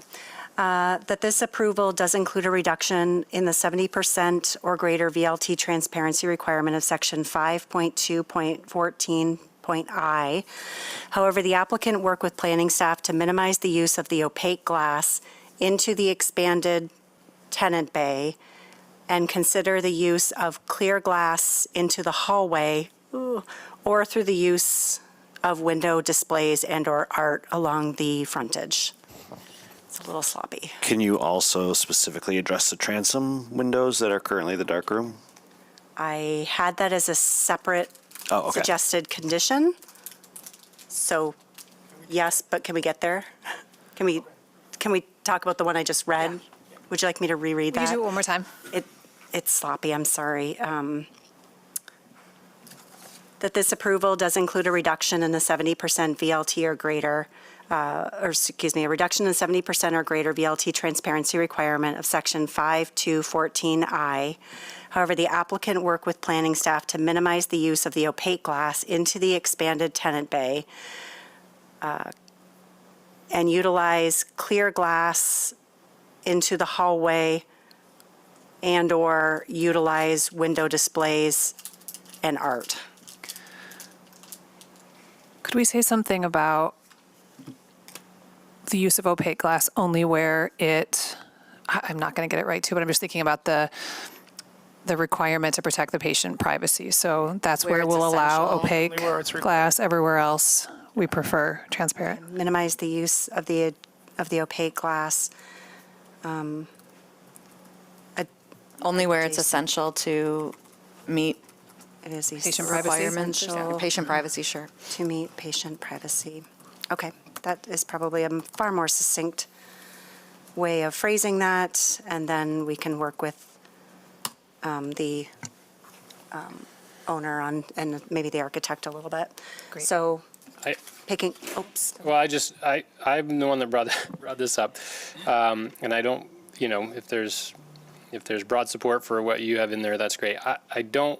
I guess I wouldn't want to put the requirement of artwork or display windows in a dental office if there's not necessarily broad support for that. I'm actually quite comfortable with the transparency in the transoms that don't exist today, as well as the hallway space, the non-patient spaces. That to me is enough. And then if the applicant, if I were in their shoes, I would consider additional signage. All those things make a difference to me. I don't want to try to force artwork, I guess. So I would be comfortable striking that piece but I'm just me. So y'all can. I agree with that.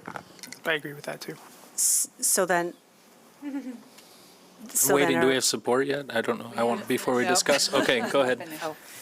That a reduction in the 70% or greater VLT transparency requirement is approved only where essential to protect patient privacy. Beautiful.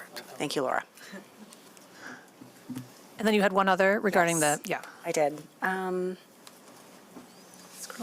that the transom windows be maintained and transparent glass be used. Thank you. And that this approval does include an alternative entrance location at the rear of the building rather than at the front facade as required in section 5.6.5.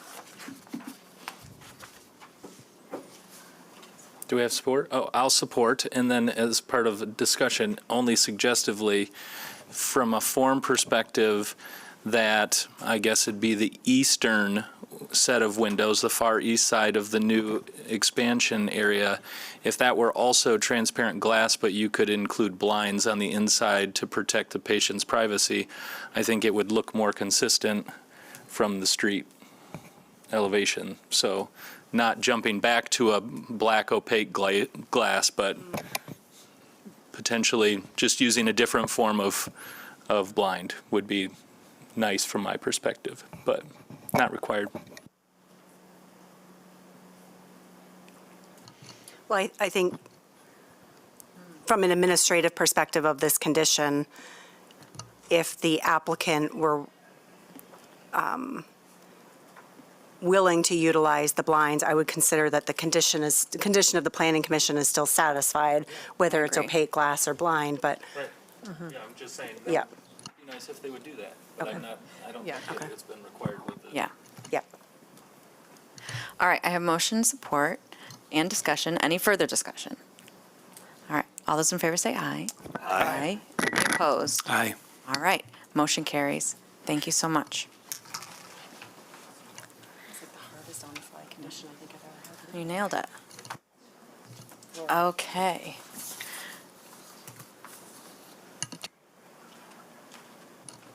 Good? All right, let's move forward. Our next case is 1108 Merritt Street, Southeast.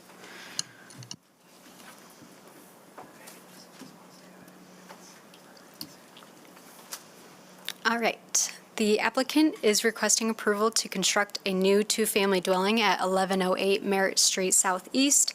This street is classified as a neighborhood residential street type and requires special land use approval. The Community Master Plan and Southtown Area Specific Plan designate this area as compact neighborhood, which has the intent of supporting more diverse housing options. The subject property is located in and surrounded by the TN LDR Zone District. The 5,000 square feet vacant property is located on the south side of Merritt Street, located between Alto and Nelson Avenues. And the site is currently unimproved green space that is largely flat with little to no grade change. Here's the front elevation, in which the proposed development consists of a two-story slab-on-grade duplex of approximately 21,000 square feet. All site layout and building element requirements will be met. The development also includes two front-facing entrances shown here. The one to the right is to the upper level unit, and the one to the left is to the ground level entry to that unit. Both units are proposed to be 2 bedrooms and 1 bathroom each. There is some variation with the facade. The zoning ordinance requires a 60% building facade located along the RBL. What is proposed is 71%, and that upper level entry to the unit is located here, which is set 6 feet back, which is a little hard to tell from that other elevation, so I just wanted to note that. As far as the site layout, the two-family dwelling requires 3 parking spaces, which will be provided on the parking pad located off the alley to the rear. The parking pad will be striped and adequately buffered with a 6-foot-tall privacy fence to each side with the residential properties. The parking pad will also connect to those front entrances with a 5-foot-wide pedestrian walkway. The applicant has reached out to the Alger Heights Neighborhood Association via email and has sent notification to nearby residents by mail. Staff has received several letters from nearby residents expressing opposition to the project, just outlining concerns primarily focused on maintaining a single-family character within this neighborhood. Today, the Planning Commission should consider whether this type of development is appropriate on the neighborhood residential street type that it's classified as, the potential impact of a duplex on the desired character of the surrounding neighborhood, the compatibility of the proposed structure with the architectural character of the neighborhood, and lastly, whether the proposed site plan provides efficient and livable use on the property. Are there any questions for me? Oh, go ahead. Yeah. I do have just one question. In the application, the applicant indicates, and I believe this is correct, but this is new, so forgive me, but that he could by right could create a single-family home with an ADU, correct? Correct. Which is, I guess in the way which is not that dissimilar to this, right? Other than, except for in that case, one of the units would be quite a bit larger than the other. Correct, yeah. So the ADU could only be 40% of the gross floor area of the main structure. Yeah. Yep. In addition, the neighbors could also put in ADUs and rent them out by right. Yep. Okay, just want to clarify that. Thank you. Any other questions for Avery? All right, thank you very you. much. We'll have the applicant come up. My name is Francisco Melendez from Wilson Whitman Homes. On this property, 1108 Merritt, as you had mentioned, you can have a accessory dwelling unit. We decided to shoot for a duplex just because of the area, and we think it's going to fit into the neighborhood a little bit better aesthetically. Essentially, everything else should be the same, the lot lines and the distances and the parking allowed. Great. Any questions for the applicant? I'm sorry, anything else you wanted to share? No, that should Okay. be it. All right. Yeah. Come on up. Yeah. Greg is. I'm Greg Metz. I'm helping Wilson, Francisco on some of the stuff, so I just have a few comments. And Avery did a great job. She took away a lot of my talking points about the compact neighborhood, so thank you, Avery. Also, one thing I just want to add, it does allow for different income types by allowing these smaller places to be rented as opposed to a full family house. To the ADU, he could build this house, this two-story house, as a single family and have a much larger ADU at 40%. So in essence, by not doing an ADU, in some ways, he's keeping this a little bit more compact. And as far as scale, it does relate to a lot of the houses, especially on Alto Street. There's a lot of taller two-story houses, so I do think it's consistent with the neighborhood. My 2 cents. Thank you. Thank you. Okay. Now, correct me if I'm wrong, but with the changes that we made to the zoning ordinance, or that City Commission made to the zoning ordinance, ADUs are also allowed on duplex properties? Yes. Okay. Sorry, that was so long ago. Right. Yep. Yeah. I'm not sure one would fit on this property, but I did want to mention that too. It could be attached. Oh, it could be attached, sure. Okay. Well, it seems like we're good for the public hearing now. I'll open up the public hearing. If you're here and would like to comment on this case, please come up and let us know your thoughts. Yeah, my name's Mark Owens. I live at 1104 Merritt. There's no 1106 Merritt that I know of, and so my house will be right next door to this lot. First of all, this area is zoned traditional neighborhood, low-density residential single family. And I guess one thing I need to ask is, what is zoning law ordinances for anyway? I mean, I understand they're meant to protect existing single-family residential neighborhoods, and if they can be changed at any time or just have to have a commission meeting like this. This is a quiet, walkable area with a mature landscape. The property has always been attached to the house next door, 1112 Merritt Street. I've lived there 43 years, and it's always been used by the families that live there for their kids to play in. They set up those bouncing tambourine or trampolines, and or just have, when they have guests over or neighbors over, they set up chairs and stuff in that area and have cookouts and things like that. It's always worked out real well. This is a lot of smaller houses. And it tends to be, you tend to know the people across the street or the people next door. I know most of mine pretty well, or at least somewhat. And I talked to Francisco, and I've sent him some emails, and we've looked at this, and a lot of the things he talked about I like. And one thing, and I kind of just learning here, but what's been brought up with some of the previous properties as far as parking, and this is parking in the alley off the back, and I proposed to Francisco about possibly putting up a carport, just so there's no cars pulling in and out. And this alley usually isn't plowed on a regular basis either. It's plowed occasionally, but not every storm. And it tends to end up being a parking lot sometimes for people when they have guests over. They just park in the alley and assume that nobody's going to worry about that or need to use the alley.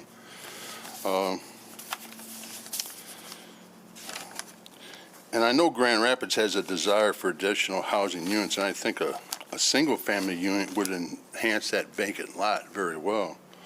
I would just like to see us maintain a quality established neighborhood. And I'm also concerned with some of the things, when I talked to Francisco previously, we talked about maybe a privacy fence along the side there, but now we're talking about this 5-foot walkway. And that has me concerned with people walking right by my windows and to get to the front of the property, and the people that bought the house next door have already put up a huge 6-foot privacy fence. And like I said, it's always been kind of a neighborhood, a small house neighborhood where people know each other. And now, if the next thing now I have to put up a fence between, you start building bunkers instead of houses. And my last point is, she mentioned the property going up being 21,000 square feet, and I don't know if that was correct or not. I think it was the lot area she was talking about.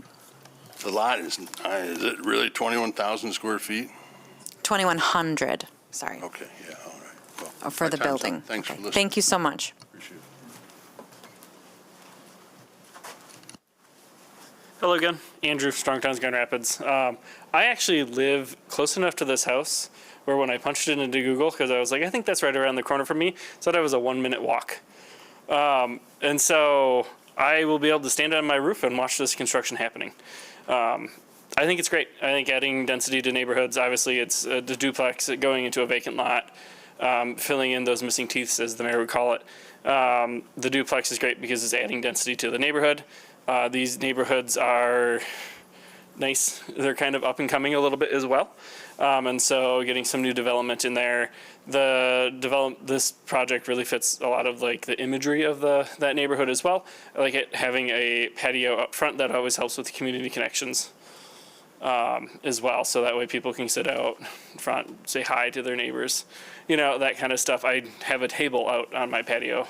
And a lot of the buildings in the neighborhood have some of those patios. A lot of these houses also are kind of 1940s built, where they had like post-war boom kind of housing types and so I think getting something new and a little bit fresh and something a little bit different than that is a really net positive for the community as well.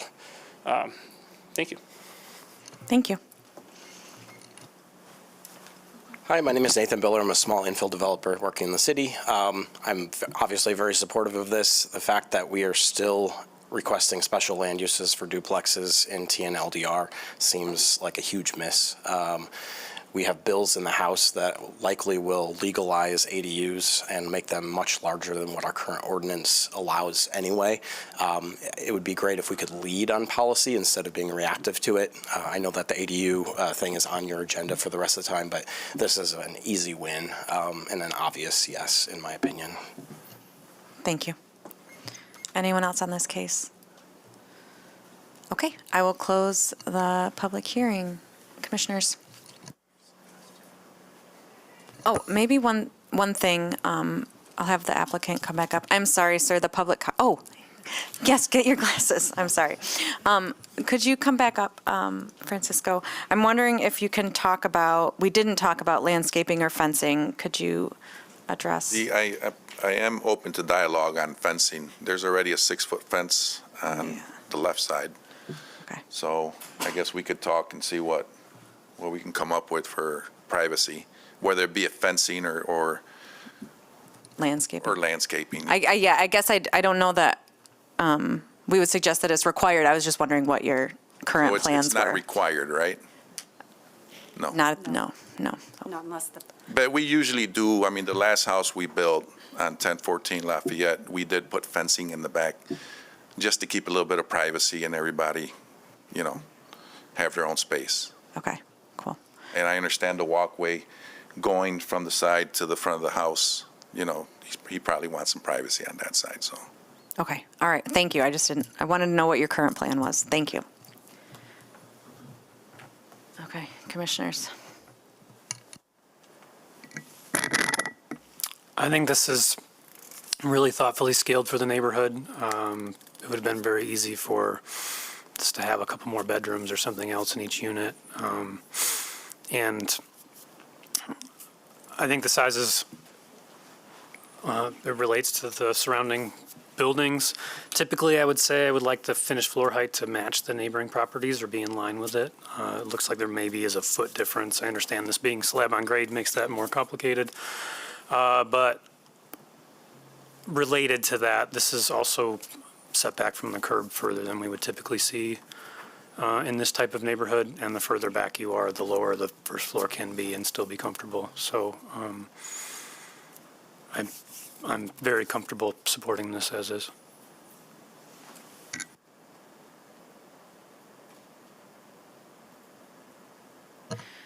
Yeah, I agree. I appreciate all the feedback that we got and community folks coming out for sure.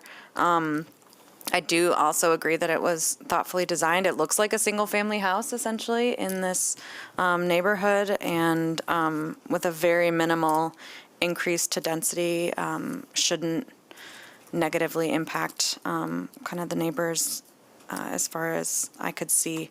So yeah, I'm very supportive as well. Again, an example of infill development that's consistent with what's around it, and what we're looking for as we try to increase the housing supply in this crisis that we're in. Would anyone be willing to make a motion?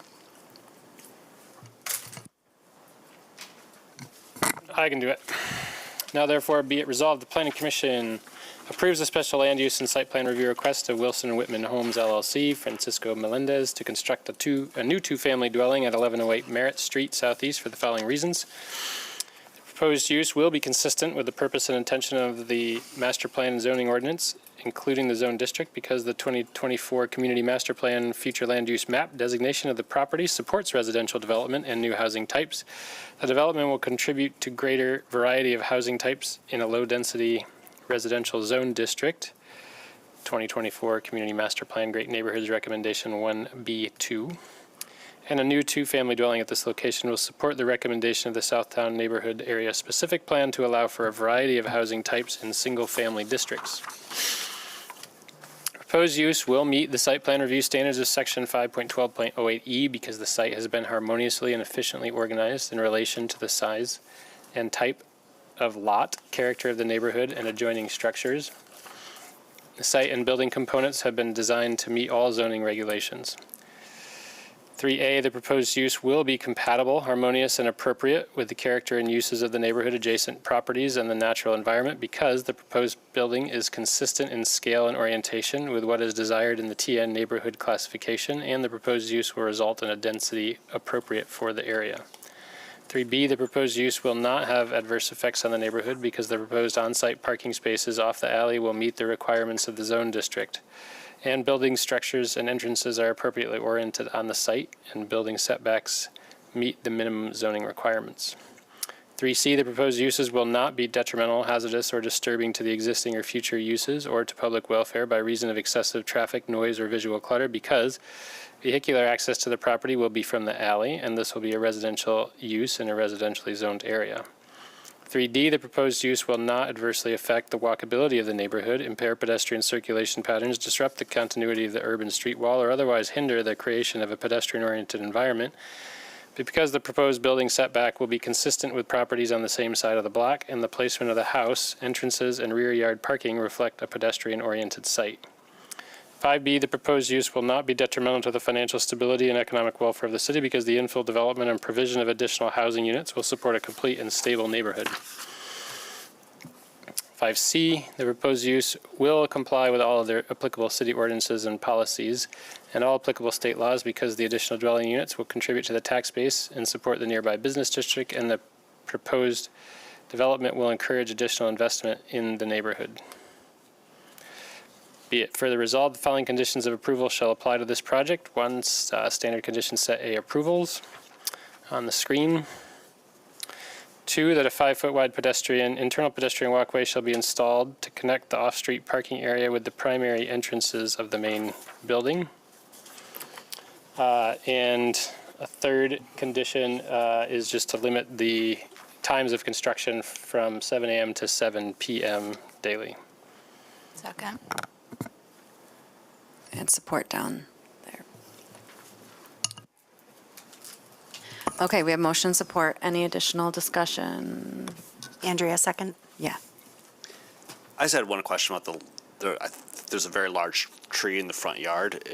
I just was curious if that was going to remain, and do we have to do anything regarding tree canopy, or? It will need to be removed, and single-family and two-family housing does not have a tree canopy requirement, which was actually an intentional decision at the time with the Urban Forestry Committee. Okay, thank you. There's no. Oh. Should go. Let's go. Okay, any additional discussion? All those in favor say aye. Aye. Any opposed? Motion carries. Thank you so much. All right. Do you want to take a 5-minute? Could we? Let's take a 5-minute break.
let's go ahead and get started. Thank you. All right. Oh, Andrew's back. All right, Commissioners, so today we thought we'd spend a few minutes reviewing the ADU Task Force recommendations because in subsequent meetings, there will be some proposed proposed text amendments, zoning text amendments that will implement some of the recommendations that are contained within the task force document that you have before you. I think coincidentally, last night was the State of the City address, and a year ago, the mayor in his State of the City address talked about putting together a task force to advance the city's policies around the creation of accessory dwelling units. And so this is subsequently a committee was put together here. A committee was put together to help city staff formulate some recommendations that we will be working on as time, budget, capacity, et cetera, allows. So as I've mentioned, City Commission collectively did affirm that they wanted to expand ADU production within the city, and the task force was utilized to assist with that process. So we recruited some community leaders that represented stakeholder groups, including social justice organizations, small-scale developers, lending institutions, and affordable housing advocates. So the group was tasked with identifying any unnecessary friction in the development process and help us create a prioritization list of the changes that could unlock accessory dwelling unit production. So this was intended to be a view beyond maybe to traditional zoning. So there are some aspects of this, of course, that will not relate to the work that you do as Planning Commission, but equally as important and relevant when it comes to assisting in the ADU production within the city. So on this list are individuals that participated in this process through several months of meetings. And so I am extremely grateful for the time and that they've spent with city staff in helping us create these recommendations. And so their knowledge and commitment to the city was much appreciated. So accessory dwelling units in general have grown in popularity. We've heard that through multiple housing efforts, most recently with the zoning reform changes that the city embarked upon in 2024. And so the demand for housing is high. We've heard that again today, needing 14,000 units by, I believe it's 2030, within the city of Grand Rapids to satisfy the demand that's taking place. Supply is but one tool that we want to look at. And accessory dwelling unit reform or modifications, especially around local zoning, is but one tool that will help us in advancing housing supply production within the city of Grand Rapids. So the task force identified a number of friction points in our current development process. And what we did was put those recommendations into really 4 buckets, if you will. So there was a lot of conversation or friction points around customer service. So how do people know and understand what can be built within the city of Grand Rapids? Taking a look at zoning, we've made several amendments over the past, I think, 10 years, but there was still the ability for the task force to identify additional amendments that they felt would be helpful for advancing ADU production in the city. There's constraints or friction points around building code within the state of Michigan. And so how we administer that, there are some, of course, limitations, but there's also some influence that the city can participate or have as we participate in building code modifications at a state level.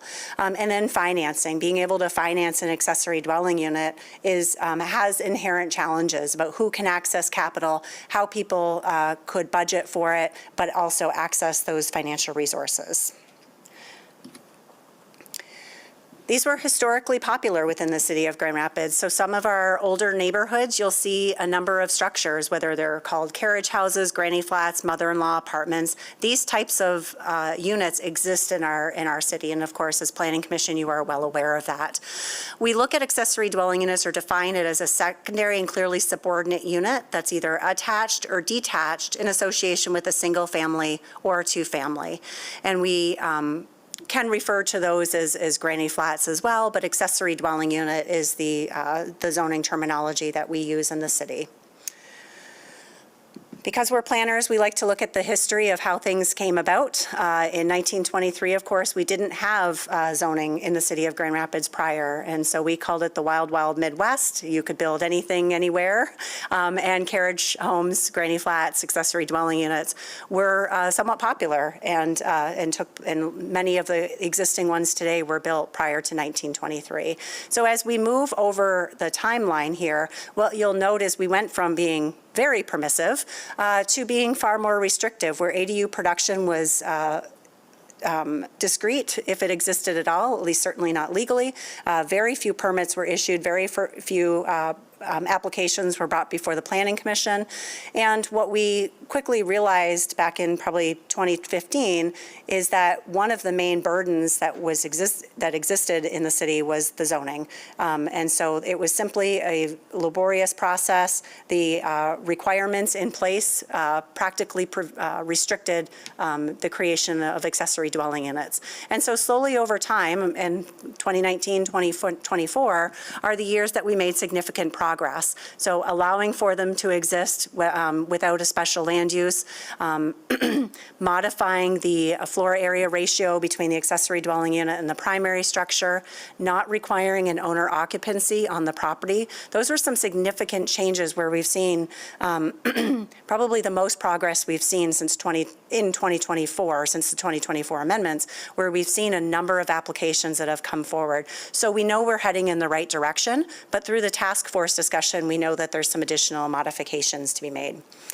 So I mentioned that there was several meetings with the task force. Here's a timeline of that where we met multiple months in a row, and we felt like it was really important to make sure that there was an understanding of what was currently required, what was the process, what was the intent of the code, because I think that there was a lot of misunderstanding in the community generally about what our community requirements were, or city requirements were, but also who controlled those requirements, whether they were city or state. So there was a lot of misunderstanding, and we wanted to make sure the task force was clear about what the actual recommendations were, what were some of the constraints, kind of myth busted some of the things that were perceived as constraints, but also what authority does the city have. For example, building code I've mentioned, that's a state of Michigan document. We do not control that at a local level. We cannot simply request a change and have it implemented. So as we moved through the months and into the fall, we were joking about having a ruthless prioritization where we forced the task force to begin helping us prioritize the lengthier list of changes that they came up with. We also wanted to make sure we identified the levers of change and making sure that we understood if we put time and energy and expense into something, one of the recommendations, how much influence, how much change could that really effectuate? And so we wanted to make sure that we were spending our time and resources wisely to get the best outcome possible. This is action shots of that process. You'll see Nathan Biller is he still here? Yep, he's still here. He was on the task force as well. And so that was really helpful because, again, all of the stakeholders had different perspectives of what they brought forward. This is the messy version of the recommendations. And so within all of these, all of the sticky notes that you saw being put on the board in the previous slide, we began to ask the committee to prioritize how much effort did we think that was going to take, and then what was the impact? And so obviously, the area where we have the lowest amount of effort and the highest impact were then looked at a kind of a tier one. That's where we could focus our energy because we'd not need a lot of capacity or resources to make the modifications, but then it was felt or believed that the impact to that, meaning the permissiveness to encourage production within the city of accessory dwelling units, would be quite high. So this is a simpler way of looking at the very same document. However, we did take those recommendations and then break them down into those 4 buckets that I've mentioned earlier: customer service, zoning reform, building code, and finance. And so as you have, I'm not going to go through every one of these recommendations and tiers, but the document that you have included in your packet that was also provided to City Commission and shared back out with the task force shows how each of the recommendations break down based on effort and impact and by the customer experience, the zoning reform, et cetera. And so as you move through that document, you'll want to be mindful of that, and you'll note that in the coming months, when we bring forward zoning amendments, the Tier 1 zoning amendments were modifications that, at least at a staff level, we felt like those were pretty simple changes that we could bring forward prior to the completion of the zoning rewrite, which would not be until probably summer of 2027. We felt it would be appropriate for us to bring forward now, sooner than later. So breaking out a couple of the priorities, so Tier 1, for the customer experience, there was a lot of conversation around marketing campaign, communication of what accessory dwelling unit requirements are within the city. So really having a person that could be dedicated or very knowledgeable about all things generally accessory dwelling unit, at least being able to make connections as well with other disciplines or stakeholders that might need to be involved. So building out some of that information, also working with GRAR is going to be helping us develop a marketing campaign to be able to more broadly communicate that, yes, accessory dwelling units are allowed, they're permitted by right within the city of Grand Rapids. Kind of that, did you know that you have that ability to add an accessory dwelling unit if you wish to do that. Zoning reform, of course, was the other Tier 1 priority, really focused on adjusting that floor area ratio, or that ratio between the accessory and the primary. I think the thought was that we would want to increase the minimum unit size for an accessory dwelling unit. Modifying our accessory structure requirements. So right now there are some perhaps conflicting zoning codes in place in order to implement the recommendations of the task force in the number of accessory structures we allow on the property. And an attached garage, for example, is an accessory structure, or a detached garage would be an accessory structure. And you can only have one accessory structure on your property.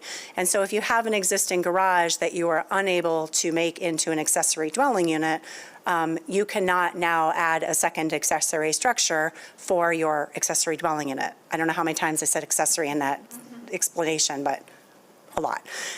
So you can see that there's conflicting regulations in place there, and an ask by the task force, a recommendation by the task force for us to reconcile some of those conflicting zoning code requirements. Looking at some of our site layout and building placement standards, maybe around green space and setbacks, again, eliminating the zoning barriers that are in place. We say we want accessory dwelling units, we permit it by right, we eliminated the owner occupancy requirement for the property, and yet we still have some objective requirements in the zoning ordinance that are making it more difficult for many of the properties, and likely some of the more dimensionally constrained properties. And then also looking at some of our use requirements. So home occupations, for example, are not permitted within an accessory structure. And so if an individual wanted to live in an accessory dwelling unit that were detached, they could not then also have a home occupation. So taking a look at some of those requirements and making it more permissive.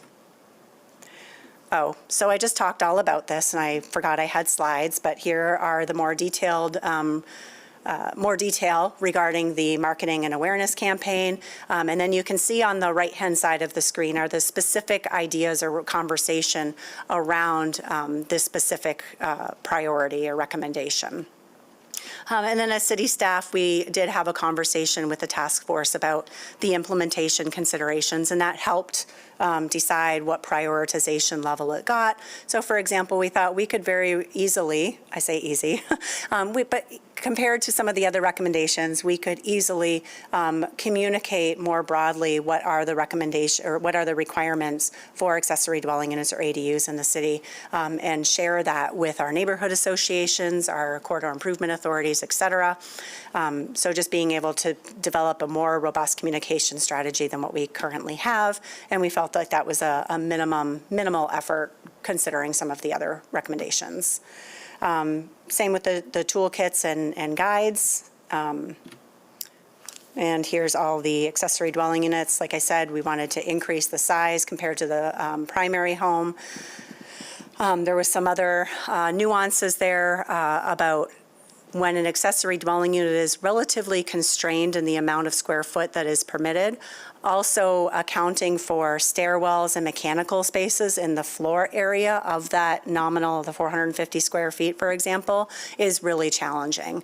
And so being able to extract some of those non-living spaces from that gross floor area calculation was highly desired by the task force. Yep, I'm sorry, I should have used these slides to talk earlier, but I did not. Broaden use requirements, okay. Tier 2 priorities, so as we move up in prioritization, things get a little bit more difficult, more capacity is needed, more conversations needed. So the recommendations of the task force was to have a project toolkit, some support tools, and consider allowing short-term rentals within the city in accessory dwelling units. So here you can see that the idea behind the project support tools is working with lending institutions, having a pro forma template, publishing some toolkits for property owners to have accessible to them, and perhaps some sort of playbook that talks about accessory dwelling units generally and how they could be constructed within the city. You can see on the bottom the implementation schedule, those timelines are lengthier and the resources are more challenging. Allowing short-term rentals, this was definitely a conversation, a recommendation of the task force. This is not something that will be advanced to you by city staff in the near term. Understanding that there are a need for housing supply within the city generally, and the conversations we've had around housing. This is not an easy subject. There's a lot of policy consideration that's going to be needed more broadly beyond just the modification of the zoning table or the use table in the zoning ordinance. So city staff, admittedly, we did push back on not advancing this. This is not something that's practically feasible in the near term, understanding that likely, presumably, short-term rentals will need to be discussed as part of the larger update. A lot of recommendations within the Tier 3. So partnering with contractors, beginning to build out the program. How can we connect people with those that are able to support the construction of the accessory dwelling units?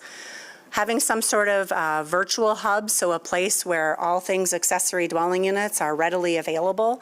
I had the benefit of going out to the city of Portland a number of years ago, and Sonoma County has a really amazing tool, resource that is similar to what I would envision as part of a hub. Oh, there it is, Sonoma County. Has a marketplace where actually plans can be downloaded either for no cost or low cost. And it's like a marketplace where individuals can actually submit and have their plans available for purchase that then a resident who wishes to build could, so kind of those connection points between those that are designing and constructing and those that wish to have an accessory dwelling unit. Having some sort of program to administer all those things that I've just talked about. I sort of liken this to the cannabis manager position that we have within the department, someone that is a subject matter expert in generally all things that relate to the particular subject. So in this case, accessory dwelling units. That was one of the recommendations of the task force. Of course, that's going to take time and resources and conversations with city manager's office as well as the city commission, because we believe that there would be fiscal considerations. It's not unreasonable to think that planning staff might be able to accomplish this work with existing city staff. I think that we have the capabilities of doing this, but we don't have the capacity. So we don't have planning staff currently that's available to serve in this role. Permit-ready plans is another recommendation of the task force. We do currently have these that were available or created for single, two-family, and quadplexes. And so the idea being that perhaps if we had a couple of plan sets available for no cost, that could be an option as well for us to further explore. Green space requirements, so that's under the zoning reform, making sure that, or the recommendation is to lower the green space requirement to support the construction of an accessory dwelling unit. Again, eliminating zoning barriers that could be more permissive. I put this in a different tier. My recommendation was a different tier because I think that there's conversation that's needed about stormwater management as well as what soil types are in place for that particular area of the city. And so I think it's a larger conversation with city, including people like Nate Williams that was here today, our stormwater manager, than just a zoning. There's implications beyond zoning requirements that need to be considered here. Recommendation to allow accessory dwelling unit lot splits. So to create an entirely separate fee simple parcel for the accessory dwelling unit separate from the primary structure. And condominium situation could also be considered for that. Allowing more than one accessory dwelling unit per property was also a recommendation of the task force. Again, that's not a simple subject that I'm prepared or willing to advance at this point. I put that into the larger conversation around the zoning update generally. Recommendation from the task force is to provide some financial support to the development community for the creation of accessory dwelling units. And the task force ideas were to explore the use of pilots or payment in lieu of taxes, tax increment financing, whether there's emerging developer grants, so financing support for an individual that wishes to build an accessory dwelling unit. Staying on the finance, looking at available or connecting individuals into the finance community. Tier 4, I'm trying to go through these a little bit more quickly since they are more complicated tiers for you, and of course it's in your packet and we can circle back at a later date. But tier 4 priorities, these are ones that we said these are not going to be easy. We recognize that they could advance production, but they are going to take time and resources and complexity. And remember, we also talked about impact. How much impact do we really believe it will be or have to creation of accessory dwelling units in the city if we modify existing building codes to be more permissive? And so, but they were still captured as part of the document because they were the recommendations of the task force. So looking at public-private partnerships for financing, looking at the manufactured housing approval process, that is a state level, that would require a change to the Public Act 230 to delegate different authorities for inspections to supplement state inspections of manufactured housing for ADUs. Recommendation to modify existing building codes. Again, that's not something that the city has control over, and so participating in these processes is something that we currently do and could continue to do, but those are on a cycle and they don't tend to move quickly. So I've talked a lot about this. We need to be mindful of any policy conflicts that we might currently have or recommendations that conflict with current policy and have those conversations, have that policy conversation. Looking at timing for what are the capacities that we have to be able to implement it and the effort over the impact. All right. So that's the end of my presentation. I'm going to backtrack very quickly, to the larger table, as I think that's most illustrative of all the recommendations, and ask if you have any questions, understanding that we do have some work coming up for you in the coming months with a zoning amendment. Thank you, Kristen. Any questions? Go ahead. Yeah. I'm just curious what a home occupation is as opposed to like, what if you work remotely at home? You know, is that considered a home occupation? It may be considered a home, well, it's not a home occupation in the sense that people are coming to your home. It doesn't require any sort of license or permission from the city for you to work from your home. Oh, okay. You're working from home, but you're not conducting a business out of your home where. You're not like bringing clients there and things like that. Exactly. Okay. So the home occupation is a tiered structure within the licensing ordinance. And so the more people that come to your home, the more impacts. Think bed and breakfast have the highest level of review, whereas perhaps a piano teacher, for example, that's a lower impact to the neighborhood. So those are tiered differently in terms of the licensing requirements. That's interesting. I've never thought about that concept in my whole life. Thank you for asking about it. So in terms of the green space, and I know the answer to this, but I just want to clarify. So you talked about including the green walls as part of it. Green roofs are already included as part of green space Green requirements? walls and green roofs can already be used for a departure. Okay. It's not technically a departure, but can be considered to reduce the overall grass, green space, landscaping at grade. Okay, cool. And I did, after reading through this, look at the Sonoma County ADU Marketplace, and it's pretty cool, like, to be able to look at all that stuff. So that would be a fun thing for the future. Would something like pervious pavement qualify as green space?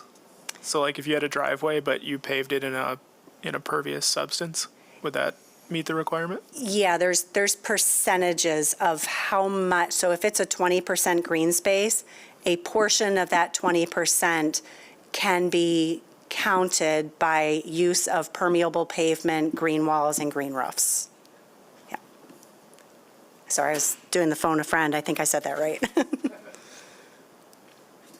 At one point, there was discussion around the state building code requiring individual sewer and water connections for these ADUs. Did we figure out a strategy for that situation?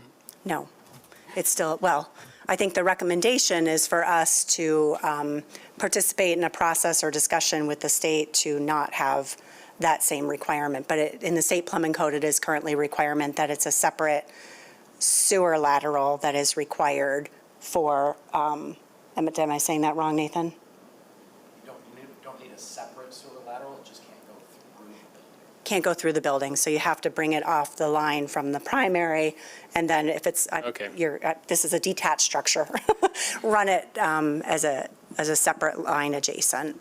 So in a new build, you could run the sewer line around the house, essentially, But it can't be from the house to the detached structure. So it's, that creates challenge for wanting to put an ADU behind an existing home.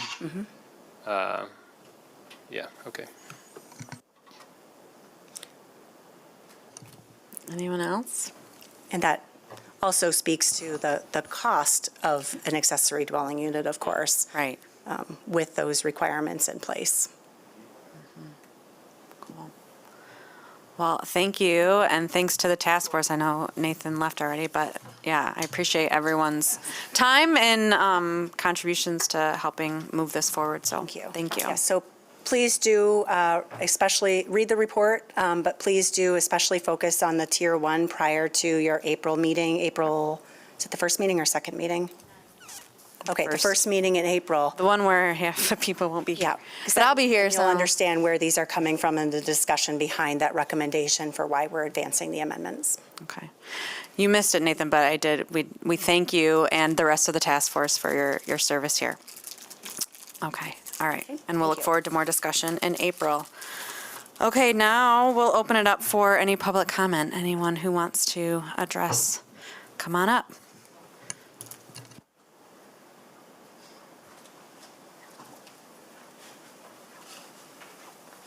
Hello again, Laura Sessa, Second Ward resident, also policy analyst for Strong Towns Grand Rapids, so taking over for Andrew in his capacity right now. Just to say that as an organization, obviously we support all of these recommendations and even the outline you have here of like how they can be implemented, I think is really smart. So kudos there for going through and seeing how much effort something will take. I think especially, if we can really streamline the zoning requirements here, I think that will be really important. Just as a personal story, permitting 2 ADUs per property or permitting a second accessory structure, and at my house, our garage is an old chicken coop. So obviously that cannot be an ADU, but it's something that we might be interested in. So if we could have a garage and an ADU that didn't have to be the same building, that would be, that would be helpful. And I'm sure other people have many situations like this in our city with a lot of old housing stock that has a lot of creative solutions to how it's used today. So, and I would also just want to call out the short-term rental recommendation. I understand where some hesitancy would come from for this. We do think, we don't want our city to become vacation homes, but I think it is important to remember that short-term rental is a type of housing that people also need access to. So I think, we have Corewell Health, right up the hill here, and people accessing medical care, cancer treatment. They need somewhere to stay, presumably, if it's going to be a long-term thing. Folks looking to move to the city who need a place to stay while they look for more permanent housing, even like medical residents or medical students coming in for rotations. There's a lot of situations where people need short-term housing that isn't just people going on vacation. And so I think if we can permit more of that, I think it'll just make our city that much more attractive to welcoming all sorts of people with all sorts of situations. So yes, we support these recommendations and look forward to seeing the new zoning ordinance recommendations. Yeah, thank you. Thank you. Hello again, my name is Nathan Biller. I'm representing My Backyard Build, which is a company that I started to help other people build ADUs. A couple things I will point out, I've probably had 15 or so conversations with people interested in ADUs. We did partnering with the city, we had an ADU not ADU task force, an ADU boot camp. We had 30-ish people come. So I've built 2 of them. I'm building a third one on the northeast side for a neighbor who happens to be across the street. And honestly, the biggest barrier for getting people to build these is that they're not quite economically viable as detached structures. So if you're going to build a brand new house, in my opinion, right now, the thing that makes the most sense is doing a duplex with an ADU or just building from building code, because you got to think about, depending on how you're looking at this, zoning might say, oh, well, that is an ADU, and building code would say, no, it's just a duplex. That one is smaller than the other. So the 2 items that would actually change the economic viability of this build argument would be allowing 2 per unit or allowing short-term rentals. I personally have no interest in allowing short-term rentals, but it changes the economics to support it. For an example, doing a 2-bed, 832 square foot unit building, it's about $200,000. So the math on that would say that you need to be able to rent that out for $2,000. That has not been my experience. I built one on the southeast side and one on the northeast side. I think we're getting $1,400 for the one on the southeast side, and we're getting $1,600 for the one on the north. Now there are 3 garage spots that maybe you could say those are $50 a piece, so there's another $150, but you're not hitting $2,000. But if you change it to allow 2 per lot, my guess, this is just my best guess, is that you could probably build 2 400 square foot units for something like $220, and you could probably rent those out for $1,000, maybe $1,100. That makes your math work. And so there's a great podcast, if you don't listen to it, Housing Voices with Shane Phillips out east, and he talks about California's process. And California has been making ADU laws for years, and 2015, finally they started making them where it actually allowed it to be economically viable for these things to be built. The process that we went through, I commend the planning staff. It was great. There's lots of good recommendations. My gut check now, this is 6 months later since we did those, is that we need to make those changes.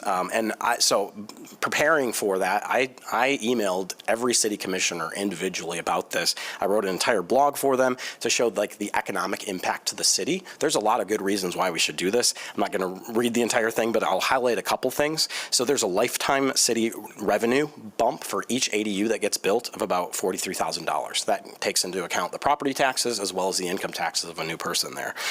There's additional city revenue of about $2,000 a year for every ADU that's built. There's annual local economic activity of around $40,000. So there's a lot of good reasons why this would happen. It also impacts your retail catchment rates. I'm over time, but anyway, thank you for your consideration. Thank you. Nathan, do you want to shoot that to the top of my inbox? And I'm happy to share that blog post with the Planning Commission more broadly. Yes, please.